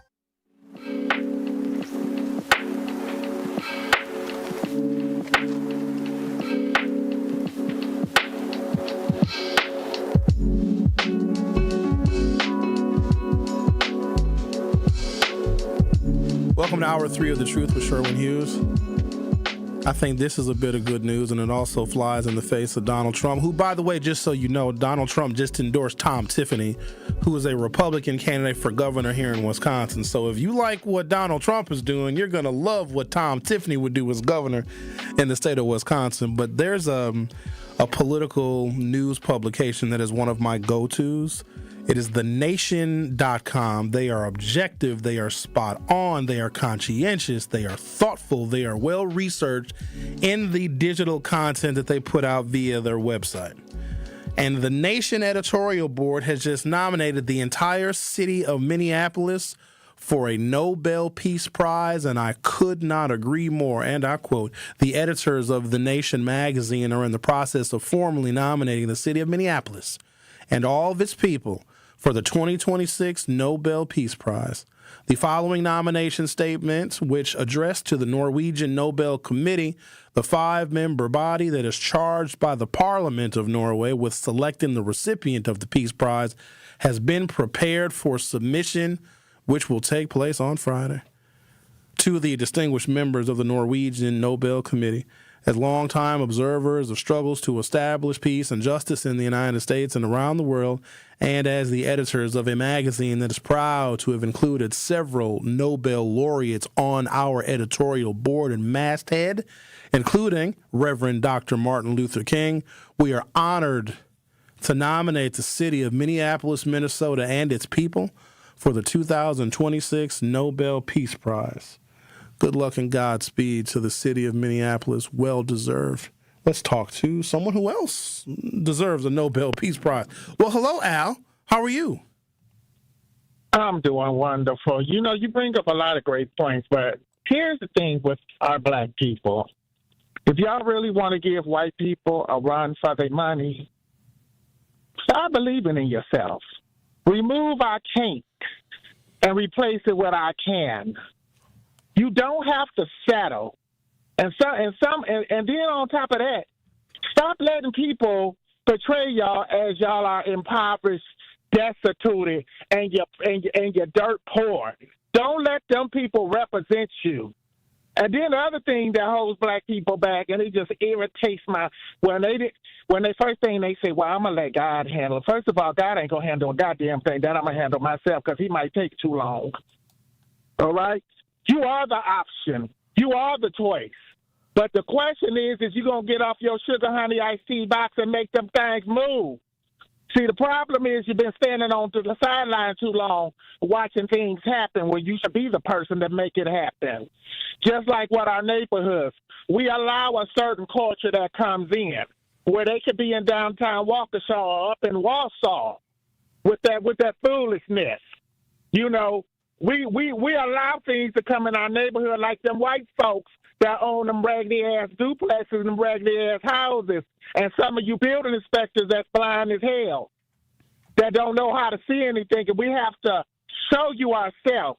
So it ain't that black people don't have options. They don't choose to create the options. Now, I understand things happen. You might have an eviction. Well, happy goddamn, make it so you don't get another eviction and fight to get that eviction off your credit. Then you won't have to put stuff in your kid's name. But it's how much of the responsibility you want to take on, how down and dirty you want to get in the debt, in the dirt. How far do you want to go when they say, well, this house is $200,000, and you say, hey, I'm gonna pay for this MFA in cash because I'm about that. That's the mindset y'all have to have. But for some of the mindsets, it's always, well, you know.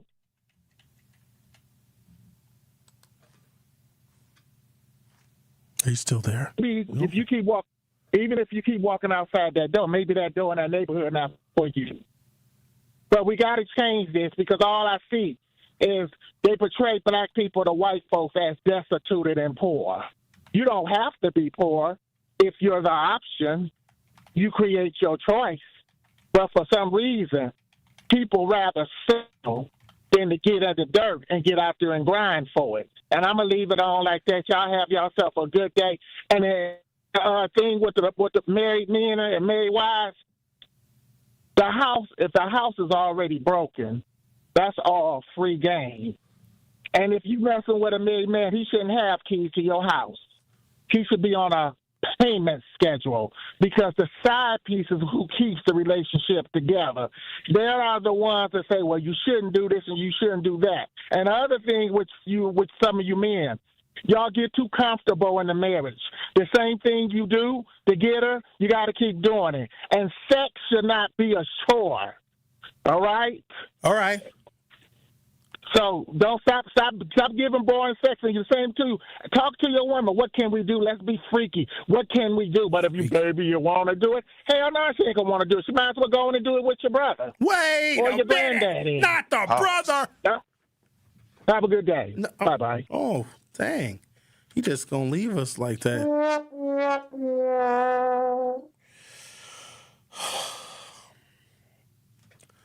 Poverty is not just a lack of money, it's exposure to unjust systems. Two households with the same income can have radically different outcomes depending on legal protections, access to quality schools, housing stability, healthcare access, environmental safety, and political representation. Neighborhood effects alone can change the lifetime earnings by $1 to $2 million. This demonstrates poverty is produced by structural conditions, not simply income scarcity. If you look at the original foundation of the African American culture and community and our interaction with America and vice versa, it is to make sure that black people have diminished opportunities and to make sure that we are poor. So black poverty, even though 75% of African Americans in this country are not poor, that 25% remains relatively constant. And because we have that relatively constant 25%, this is a cohort of African Americans that are ripe for economic exploitation. And because there need to be poor people, in a capitalist country, you got to look at money like this. It's not going to be distributed equally because that would be socialism and people hate that.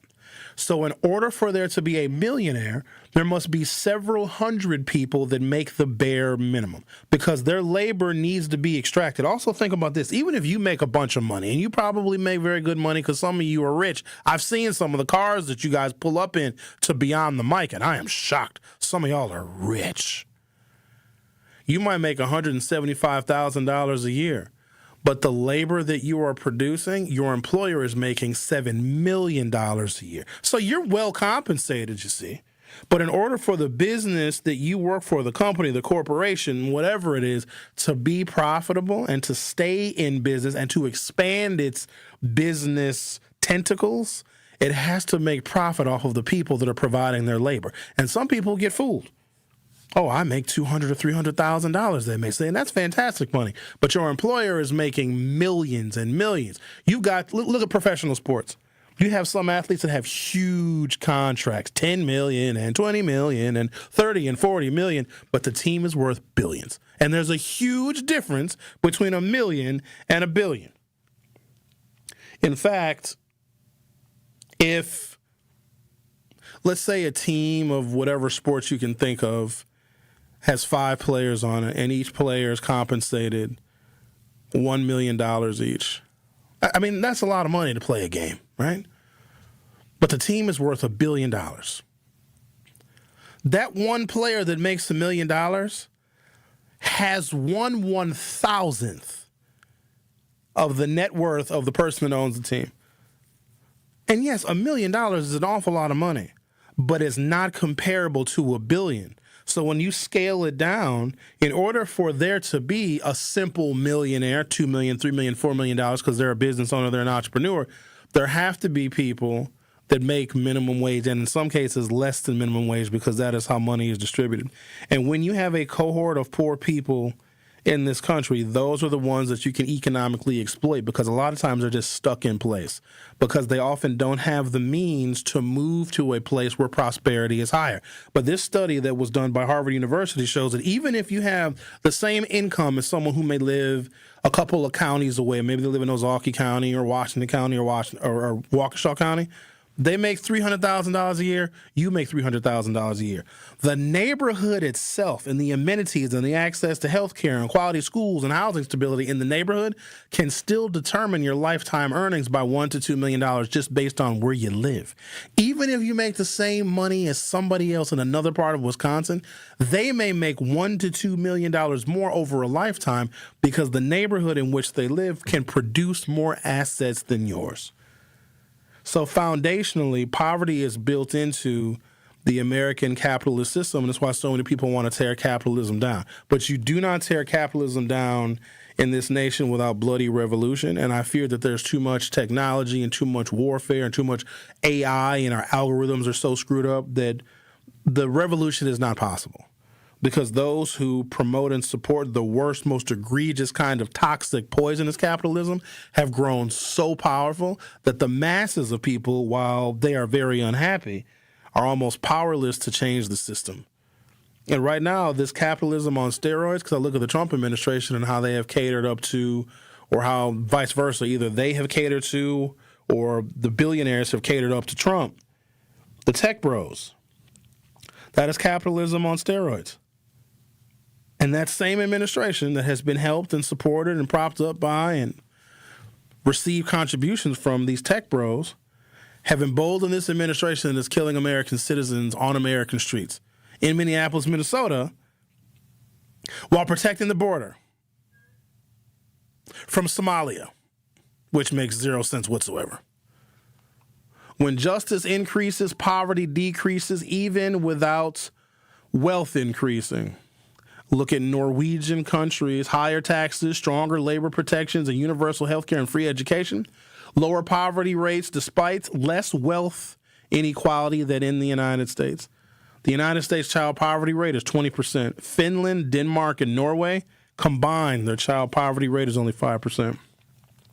These countries did not eliminate poverty by making everyone rich. They did so by making systems fair, predictable, and accessible. Poverty will exist and will remain because systems in America are not predictable, they're not fair, they're not accessible. In fact, our whole healthcare system can shift and can change from one president to another. But if you go to countries where poverty is lower, especially childhood poverty is lower, their healthcare systems don't change no matter who is in elected office. They have fair and predictable systems. We do not have that here in the United States. And so when you have a cohort of poor people, you have a number of people that you can always continuously exploit, and you don't have to give them justice. And I think the worst part about it is if you ask people in the black community that are maybe upper middle class, that are well-to-do, that are the voters and other taxpayers, if you ask those black folks if some of their tax money should go to build low-income and affordable housing, the majority of them will say no. If you tell a bunch of black people in this city, like, oh, no, low-income black people that are stuck living in Barada properties don't have any heat, did y'all see a single GoFundMe account started for these people that we feel so sorry for? Of course not. It's because we hate Joe Barada because he's rich. And you can hate him because he's rich, but we're putting it all on him instead of us saying that we are a community and we want to help people that are living in sub-zero temperatures with no heat. That's the part that I find hypocritical. We hate rich people so much that we put all of the onus on the people that we hate to help people in our very own community. You know how many space heaters we could buy if we all chipped in $5, but not a single GoFundMe? And I say that because I've seen GoFundMe accounts start for nothing. I've seen people start a GoFundMe account just because they want to see how much money they can raise. Hi, I don't like my job and I don't make enough money. Here's my GoFundMe. $72,000 raised. Insane. The Truth with Sherwin Hughes on 101.7 FM. We'll be right back.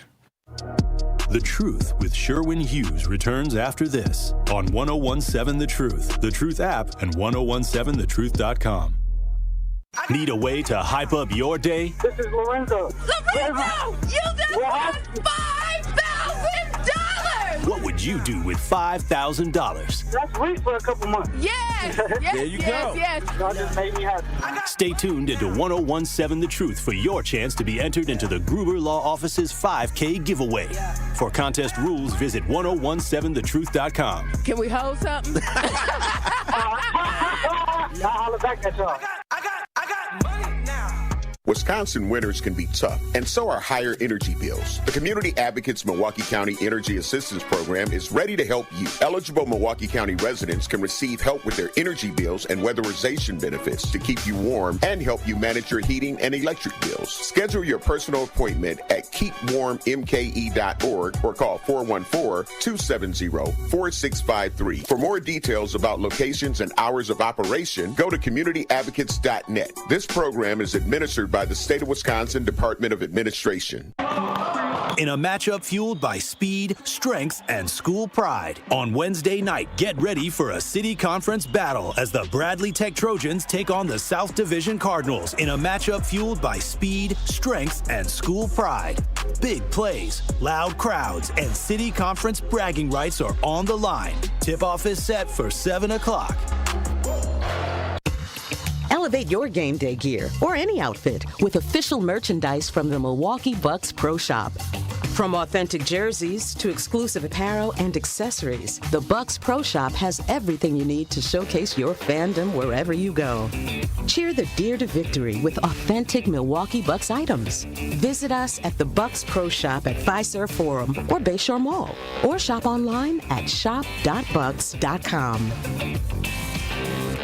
Metastatic breast cancer, or stage 4 breast cancer, happens when cancer spreads beyond the breast to other parts of the body. About 168,000 women are living with it today, with Black women at a higher risk due to various factors. Research has led to treatments that help manage the disease and improve quality of life. The Everyday Counts study explores how nutrition and exercise coaching can support women with metastatic breast cancer. To learn more about the Everyday Counts study in Milwaukee, call 414-955-8819 or email edc@mcw.edu. If you or someone you know has stage 4 breast cancer, please encourage them to call and enroll in this valuable study. Again, call 414-955-8819 or email edc@mcw.edu. You are listening to The Truth with Sherwin Hughes on 1017 The Truth app, and 1017thetruth.com.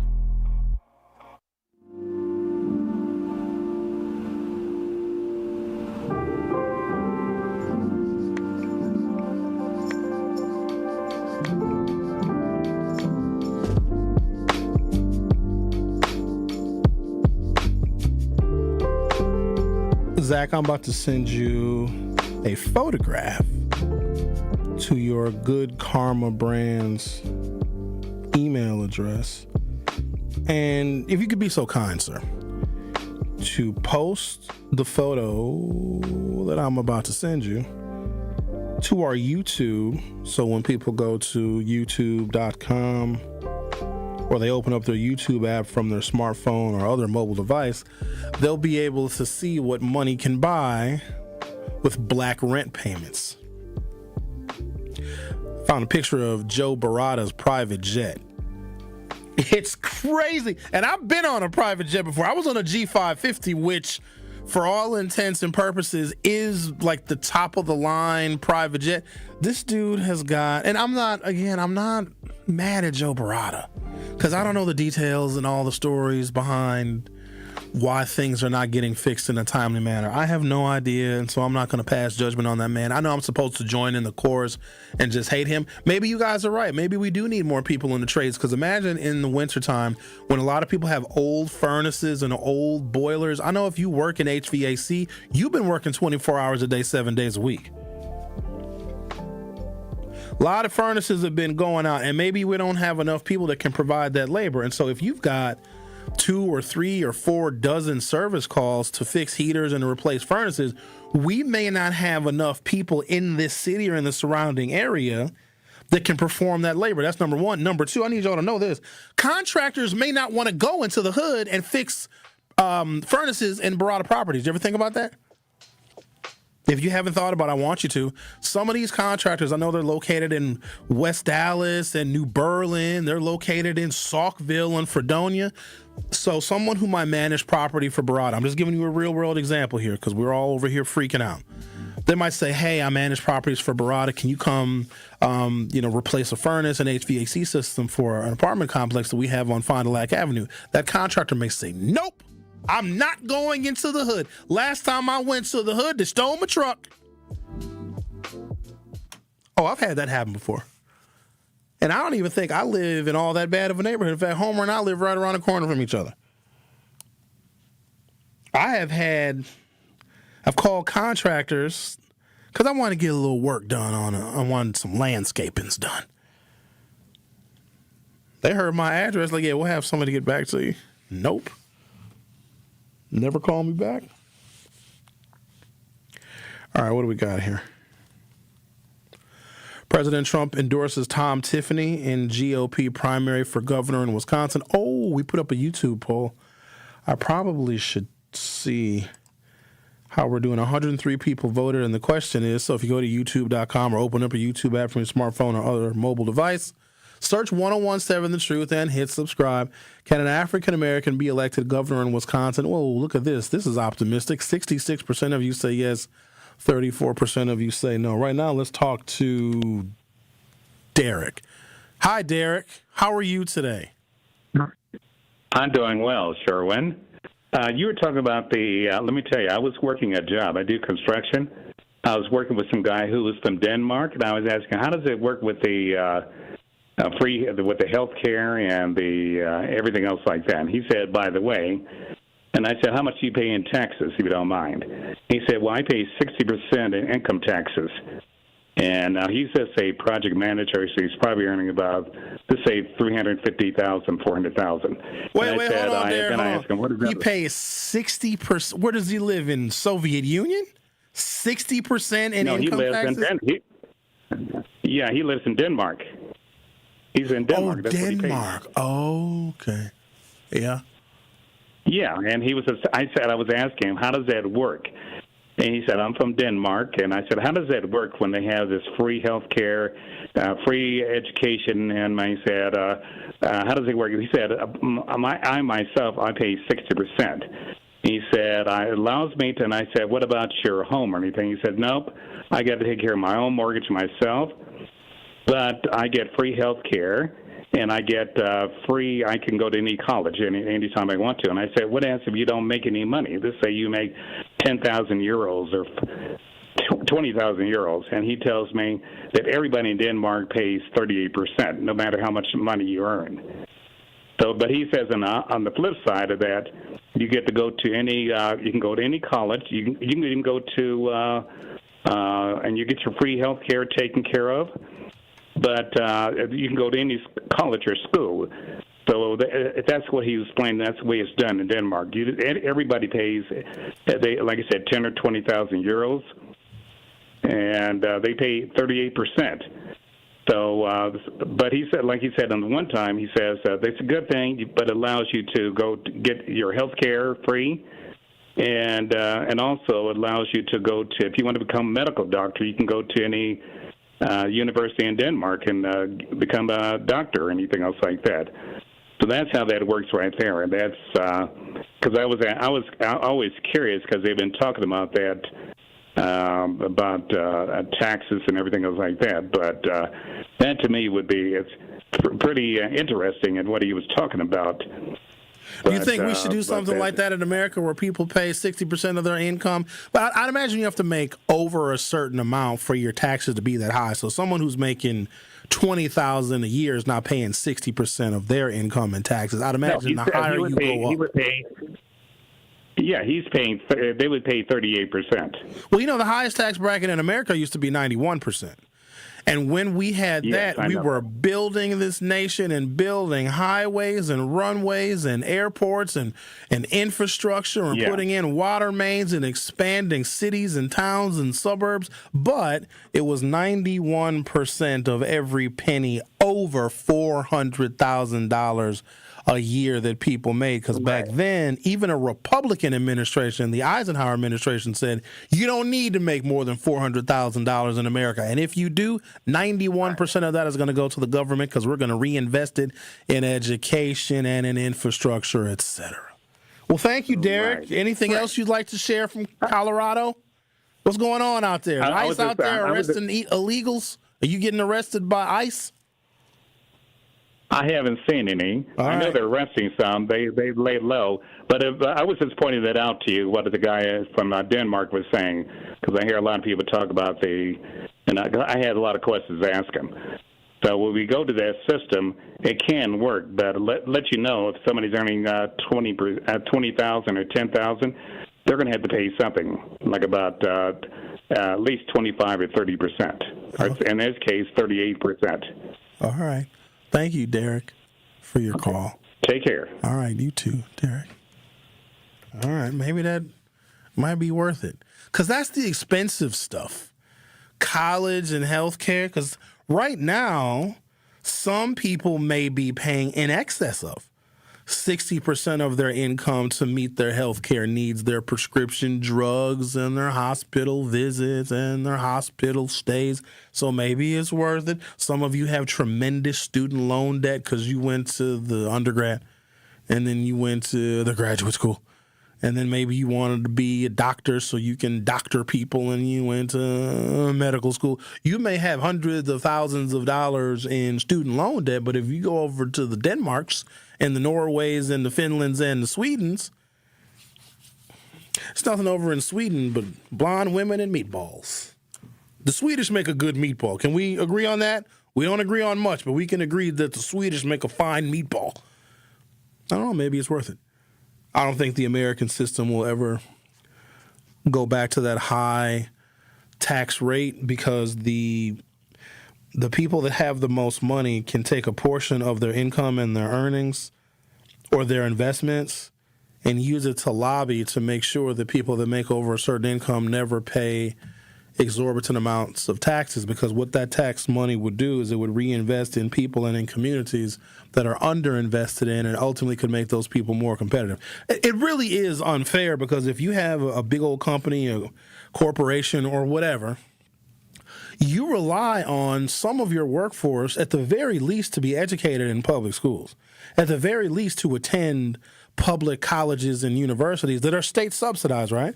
So that those colleges and universities and those public schools, or even the roads, if you have a company that sells commodities, well, you have to get your commodities shipped from the ports of entry to distribution centers, right? And then once they get to distribution centers, then they get distributed to people that are purchasing things. Think about Amazon.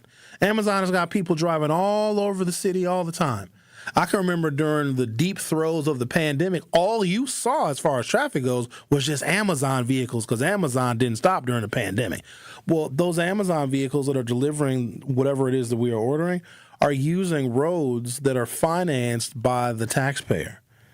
But if Amazon and Jeff Bezos are paying a lower share, or in some cases a non-existent share of taxes, then we, the people, are paying for the roads that are being ridden on, and there's wear and tear with vehicles on those roads by Amazon, right? We're paying for that. They say when a Walmart moves in, because there's so much traffic, that it's $400,000 a year in just additional street repairs and maintenance because Walmarts bring that much traffic. And Walmart is not paying for that. We are. So there is an air of unfairness to these very wealthy companies and corporations exploiting public resources and exploiting public infrastructure in which they very well do not contribute to the upkeep and repair of.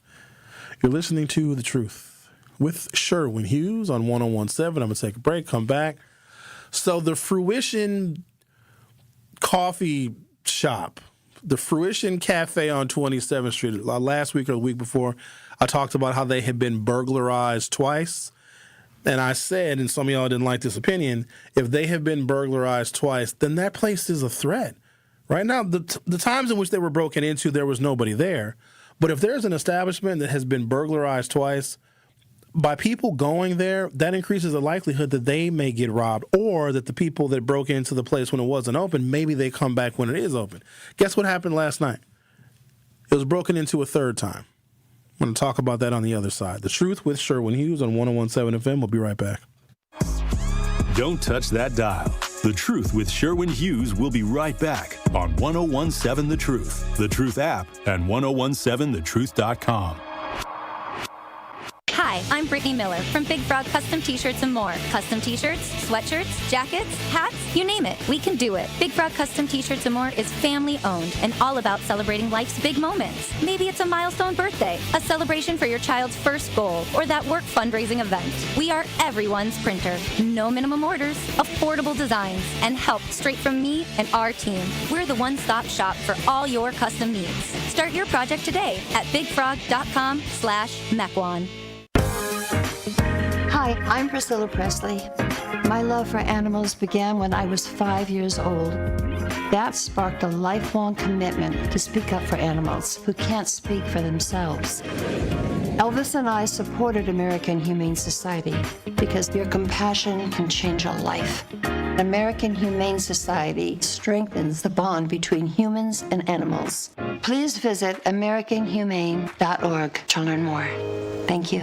Truth Nation, it's time once again to celebrate excellence, passion, and the power of community at the second annual Truth Community Awards, happening Friday, February 20th at Venue 3 inside the 3rd Street Market Hall in downtown Milwaukee. This award show will honor the unsung heroes who show up, give back, and make a positive impact in our community every single day. We are rolling out the red carpet and showing love to those who truly deserve it. Buy your tickets now by visiting 1017thetruthAwards.com. Tickets are just $20, which includes free food and exclusive Truth giveaways. Join the 1017 The Truth team for an unforgettable night of entertainment, inspiration, and community pride at the second annual Truth Community Awards on Friday, February 20th at Venue 3 in Milwaukee. The Truth Community Awards are sponsored by Gruber Law Offices, Steinhoffels, Milwaukee College Prep, Cousin Subs, Venue 3 at the 3rd Street Market Hall, and the Milwaukee Bucks Foundation. Many of our most important memories are made at school. But for children like Victoria, the classroom can be a place of fear and isolation. She wore a bandage over her cleft every day, too shy to speak, too afraid to smile. Everything changed after one life-transforming surgery made possible by Smile Train. Today, Victoria's smile lights up her classroom, a symbol of confidence, connection, and new beginnings. Due to stigma, children with untreated clefts often miss out on school entirely. But thanks to Smile Train, students like Victoria are stepping into the classroom, raising their hands, and finding their voice. Smile Train partners with local experts to support with free cleft surgeries and other comprehensive care, empowering children to thrive in school and in life. Let's help every child walk into the classroom with confidence. Visit smiletrain.org/learn. More of The Truth with Sherwin Hughes is next on 1017 The Truth, The Truth app, and 1017thetruth.com.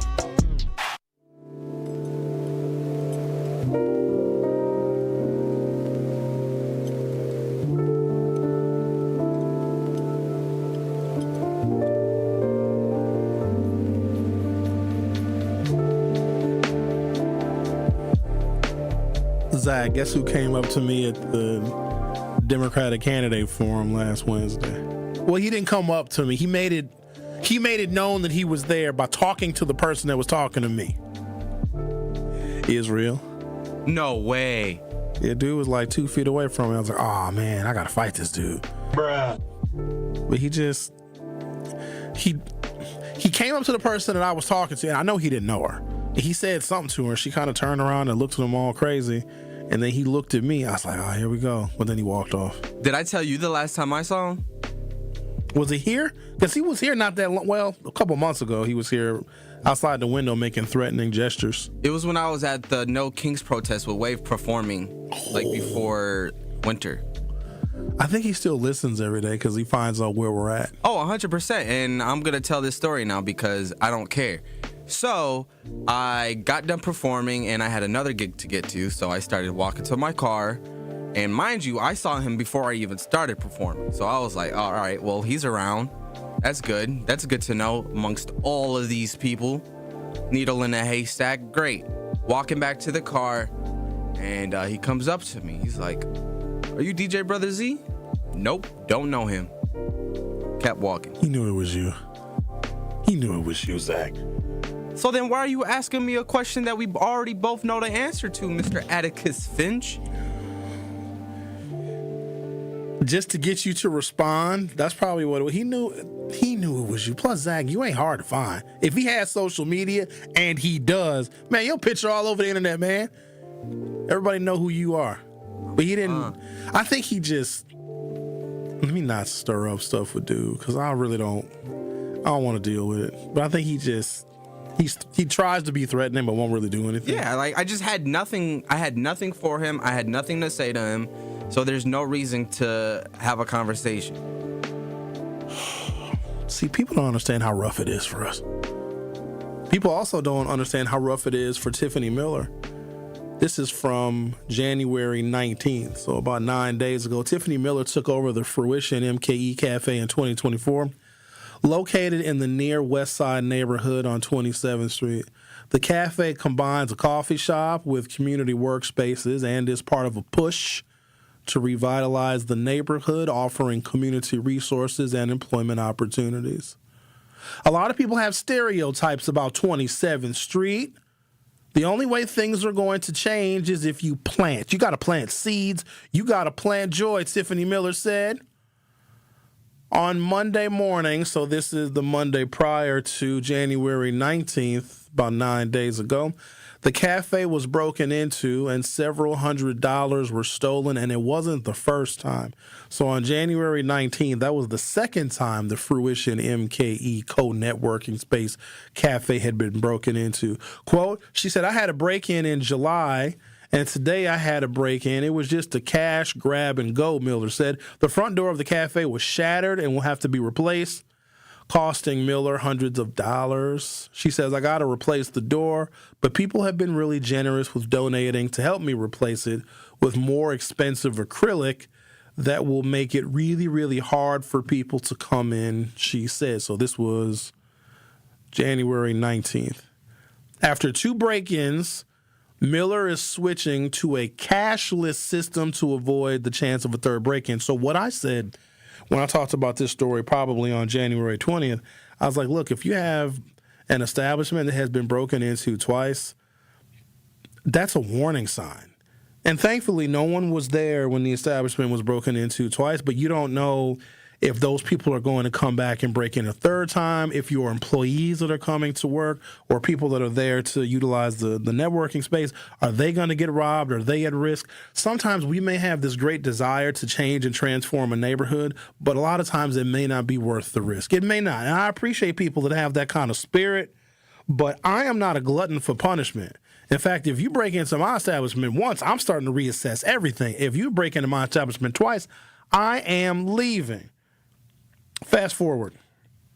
Milwaukee coffee shop targeted again as burglars return overnight. She got broken into again last night. That's 3 times. Dang. So here's what I'm thinking. I'm thinking somebody don't like her. They messing with her. How soft of a target are you? And I'm not blaming her for this. She's a victim. But if your establishment is going to be broken into 3 times with 9 days from one break-in to the next, somebody targeting this woman. That is intimidation. That is threats. That is not worth. If she gets broken into a 4th time, tear the damn building down. Seriously. A Milwaukee small business owner said her coffee shop was targeted by burglars again overnight, just days after a break-in left her frustrated and concerned about safety along a growing business corridor. Fox 6 News first reported on the break-in at Fruition MKE located near 27th Street in Wells last week. The burglary happened Monday morning, January 19th, when thieves smashed through the front door and stole cash, according to the owner, Tiffany Miller. Days later, surveillance footage showed two men returning to the coffee shop overnight and attempting to break in again. Oh, so she does have surveillance cameras. This time they were, at least they weren't able to get inside. So they were unable to get inside. She says, I was like, this can't be happening. I thought it was a smudge on the door and it's a chip, said Tiffany Miller. Video shows, they got a clear video of this dude. He's wearing a hood, though. You can't really see his face. Video shows the suspects walking up to the front door and trying to force their way inside before leaving. Miller said she believed the same men were responsible for last week's break-in. So now I bet you they're even more frustrated because they try to break in and they can't. They might rob somebody. And I'm not discouraging people from going to Fruition Cafe because I know the community has rallied behind her and they want to support her. However, Sherwin Hughes makes different decisions. I don't care what the hell it is. If somebody broke into my best friend's house 3 times, I'm not going to their house. We're going to have to meet at Starbucks. Yeah, I'm not hanging out where places are getting broken into because I'm not going to be there when that happens. My girlfriend's house got broken into. I'm like, baby, we're gonna have to meet at the mall, cause I'm not going to your house. Either that or we breaking up. Yeah, that's true. Like, I can't be with you no more. Your house is a target by criminals. Video shows the suspects walking up to the front door and trying to force their way inside before leaving. Miller said she believes the same men are responsible for last week's break-in. She says, I'm frustrated, I'm really annoyed, I'm upset. What? Annoyed? Here's the thing, Tiffany, and I'm assuming that you're a responsible person because you're a business owner and you want to invest in the community and you want to build up the near west side. To that, I applaud you, but I hope you got that thing on you, Tiffany, because I don't know, these people might be after you. This sounds like a vendetta to me. So here's what I'll suggest, Tiffany. Maybe a pocket carry pistol, maybe a .380, maybe a 9mm. They have some more like a Glock 17 is actually a decent carry pistol that packs a punch. And you probably want at least a .380 caliber or a 9mm. I'm just saying you need to protect yourself now because I do not want a fourth story where the place gets broken into and somebody gets hurt. Just saying, Tiffany, we want to make sure that you're okay. But here's the thing, Tiffany. If you get yourself a .380 or a 9mm, or if you really want to do it to them, get a .45. That'll make them reconsider. But you got to know when to pull it out because you can't just... Like, these people nowadays are not afraid if you brandish your firearm. Back in the day, you could pull a gun out and everybody they'd get their mind right. Like, oh, no, he has a gun. Now you got to shoot people. But here's the thing. I'm not encouraging you to shoot people. However, if your establishment has been broken into 3 times, I'm worried, though. Are you worried, Zach? I'm worried. Because I'm very worried. I don't want to say what's on my mind. She shared surveillance then of the guys bursting through the door and taking money. Since then, the shop has gone cashless, with Miller posting a sign on the property, recently replaced door, to make things clear. And I'm going to read what she has on the sign. So it's not funny. It's awful. I'm laughing at the irony. So after the place was broken into the second time, she puts a sign on the door, and it's just on a piece of paper that she printed out. It says Fruition MKE, Cafe, Co-working, and Creative Space. In big old bold black letters, it says, we are 100% cashless. Do not break in. I've already had 2 break-ins. This is a black woman-owned business. I want to continue to bring joy to the neighborhood I live in. Support Fruition MKE. Like, share, support. And with the sign on the door, they broke in again, which makes me think that they are targeting her. As Ruthie Mae's Goodwill Grill's broken windows and a damaged door remain visible at the entrance, the owner told Fox 6 News the restaurant was broken into on January 10th and January 12th, with cash registers and even a box of lemonade stolen. And they attempted to break in again on January 17th, and they were unsuccessful. And I'm assuming this is on the same block. Somebody really doesn't want development on the near west side. Business owners in the surrounding area said repeated break-ins are making it difficult to focus on serving customers and growing the neighborhood. Quote, "We are along a corridor that is really growing and transforming. We want to continue to do this work and build community," said Miller of Fruition Cafe. "My hope is they won't ever come back." The Milwaukee Police Department said additional patrols have been added to the area. Anyone with information is asked to contact the Milwaukee Police Department at 414-935-7360, 414-935-7360. To remain anonymous, contact the Crime Stoppers at 414-224-TIPS, 414-224-TIPS, or use the P3 Tips app.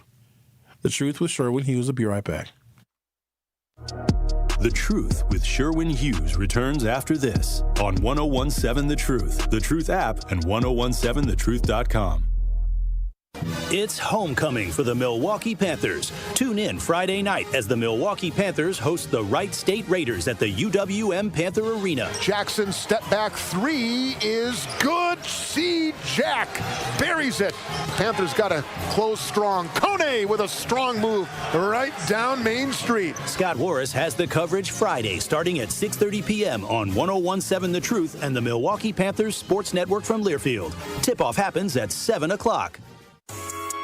This is your Milwaukee Public Schools City Conference Basketball Weekly Update on the new 1017 The Truth. Two big wins to highlight as we start on the boys' side in the Blue Division. The Golden Meyer Owls went on the road and took down the Milwaukee Reagan Huskies 68-56 behind an unreal performance from their 1-2 punch. Junior forward Chris Reddick was everywhere, posting an absurd double-double with 25 points and 18 rebounds. But somehow that wasn't even the wildest stat line of the night, as senior Caleb Colbert went full video game mode, recording a quadruple-double with 22 points, 10 rebounds, 10 assists, and 10 steals. And now to the girls on the gold side of the division, as the Milwaukee Hamilton Wildcats dominated on the road Tuesday night at Carmen Northwest, cruising to a 62-35 win.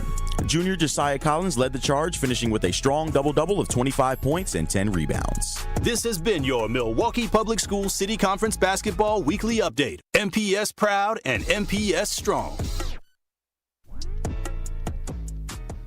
Adrian was seriously injured when a careless driver merged into her lane. Gruber was there for everything that I needed. Any questions that I had, Gruber was there. They made me feel like everything about my situation and my accident was very important to them, and that made me feel good. And I would definitely call Gruber again for that. Serving Wisconsin for over 35 years, Gruber Law Offices. One call, that's all.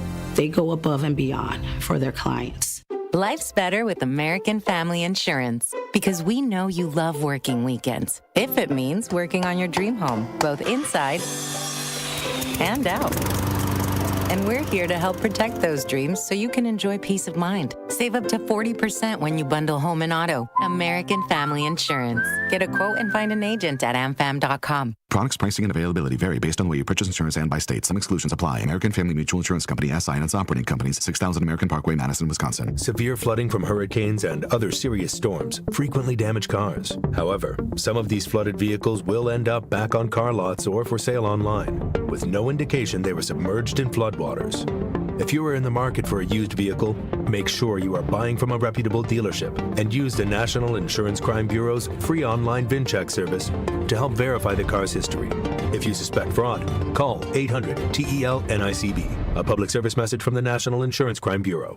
It's The Truth with Sherwin Hughes on 1017 The Truth, The Truth app, and 1017thetruth.com.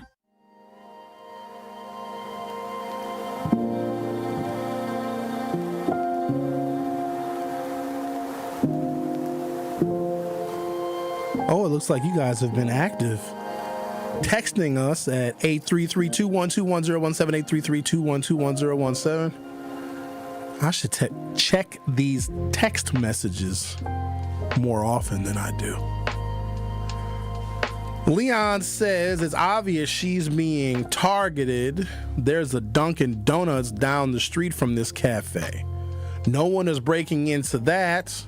Perhaps they don't want the black woman to prosper. I don't know. It could be 1,000,001 reasons why that place keeps getting broken into. Sonny says they hit Goodway Grill a block away from the cafe. It's just them junkies over there trying to get high. Rodney says, did you notice anything about the cafe break-ins? Not a word of frustration from the loudmouth alderman, Robert Bauman. Not a peep. You're right. Bob is the alderman of where we're at right now in the 3rd Street Market Hall. I've had him on the show before. What else we got? Rodney says, Barada is not, in quotation marks, solely responsible for the issue at his properties. City inspectors have a role too. They're either ignoring some issues at various locations due to being paid not to see anything, also by them continuously issuing permits with no restrictions attached and allowing properties to be bought up before they hit the market from inside information. So, Rodney, I don't know if what you're saying is true, but I know this much. People are always quick to blame corruption. It's like if you side with somebody who has an unpopular opinion, oh, you must be getting paid.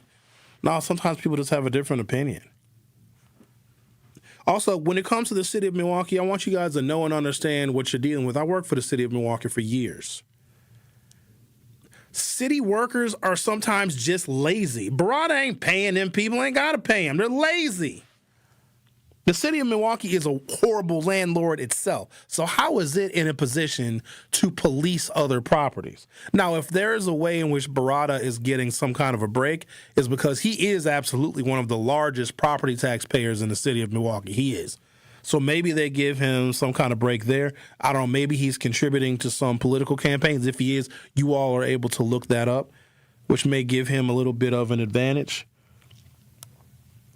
But also, and we know this, but we don't ever talk about it, there are some tenants that are very irresponsible with those properties. Imagine the tenant that's mad because, I don't know, something isn't working in the apartment, and they just, to get like payback, they just start destroying the apartment because they know they're not going to get the security deposit back anyway. There are some people, believe it or not, they get mad at the landlord and they destroy the property.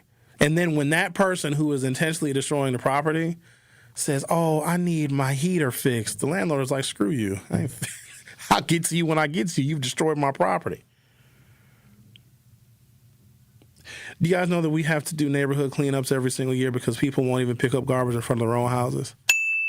Every single year, we got to pick up other people's garbage. And I've been made privy of something. When I found this out, not only was I angry, I said, I can't go to a neighborhood cleanup. So there was a particular house, because we used to have a website. I don't know if they still do it with the Tory Low cleanup, where there's a website and you would put in an address of where you wanted the cleanup to go. Because they would do like 3 or 4 different locations in the city. And you'd go to the website like, hey, there's a bunch of garbage in front of this property. Can you send the cleanup crew? And the crews get big. There might be 50, 75, I don't know, 100 people that may participate all day long at the different sites and different locations. So we'd have a website where you would put in an address where you have seen a lot of garbage and you want the Tory Low cleanup day to go to this site. Somebody sent me an email, said, Sherwin, there's a place where people literally dump their garbage on purpose. Like the tenants don't even put their garbage in the trash bins. They just dump their garbage out in the alley in the backyard of this apartment building. And there was someone that lived in the building that said, oh, I'm going to put our address in the Tory Low cleanup. And they cleaned up an apartment building where people are dumping their garbage on purpose because they don't care. I refuse. And this is just a Sherwin thing. You can get mad at me all you want to. But I cannot clean up after grown adults. Because what level of responsibility are we teaching them? And it's going to be dirty again in a week. That's just a personal thing for me, because I think that if we allow people to be comfortable in their irresponsibility, they're going to teach their kids that it's okay to be irresponsible. And we don't want to deal with another generation of this. So I just, me personally, I find it hard enough just to clean up my own property. And it ain't just black folks either. I told you about, white people are starting to move into my neighborhood now. Whatever, it's fine. I don't mind the whites. I've lived around the whites before. But also, please know this. If you live in a neighborhood that is being gentrified, some of us think that, if white people are moving into the neighborhood, they're cool. They're probably liberal. They're Democrats. Maybe. But there was also a story that was done by Vox.com that said, when white people, white families, and white couples gentrify black neighborhoods, when they move into black neighborhoods, they are more likely to call the police. More likely. So when these white folks come into our neighborhoods and our communities, these are snitches. Now, there's an understanding that we have in the black community, and I've lived in my house since 2004. How many? 22 years?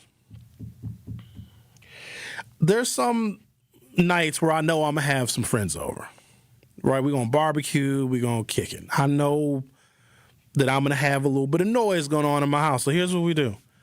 I tell my neighbors in advance, especially my neighbors in the back, because they can hear everything.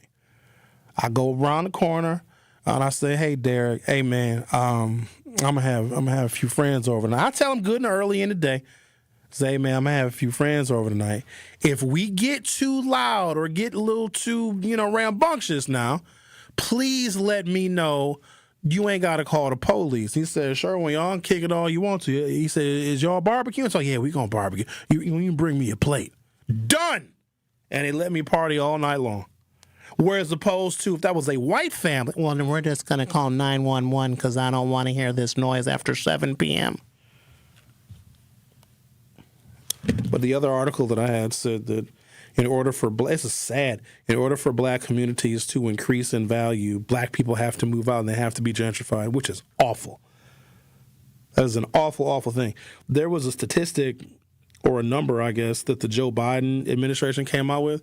They totaled up the value of the homes and the properties in majority black neighborhoods, right? So 51+% of the homes being owned by black people.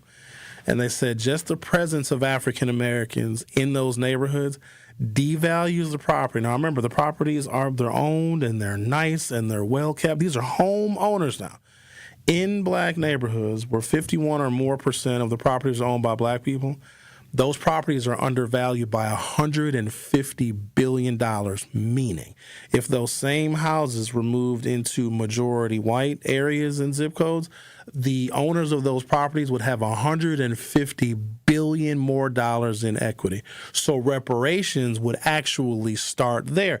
There was a town in northern Illinois, I think just outside, it might be Evanston, Illinois, where they enacted their own local form of reparations, and they used it as when it came to housing, because Evanston had a period of time, like most American cities, where they did not rent nor sell properties to African Americans. So if you are black, I don't know if they still have the program going on, they would give you $25,000 for a down payment on your house. But look, my show is over. Thank you guys for listening. Have a nice day. I'll see you next time.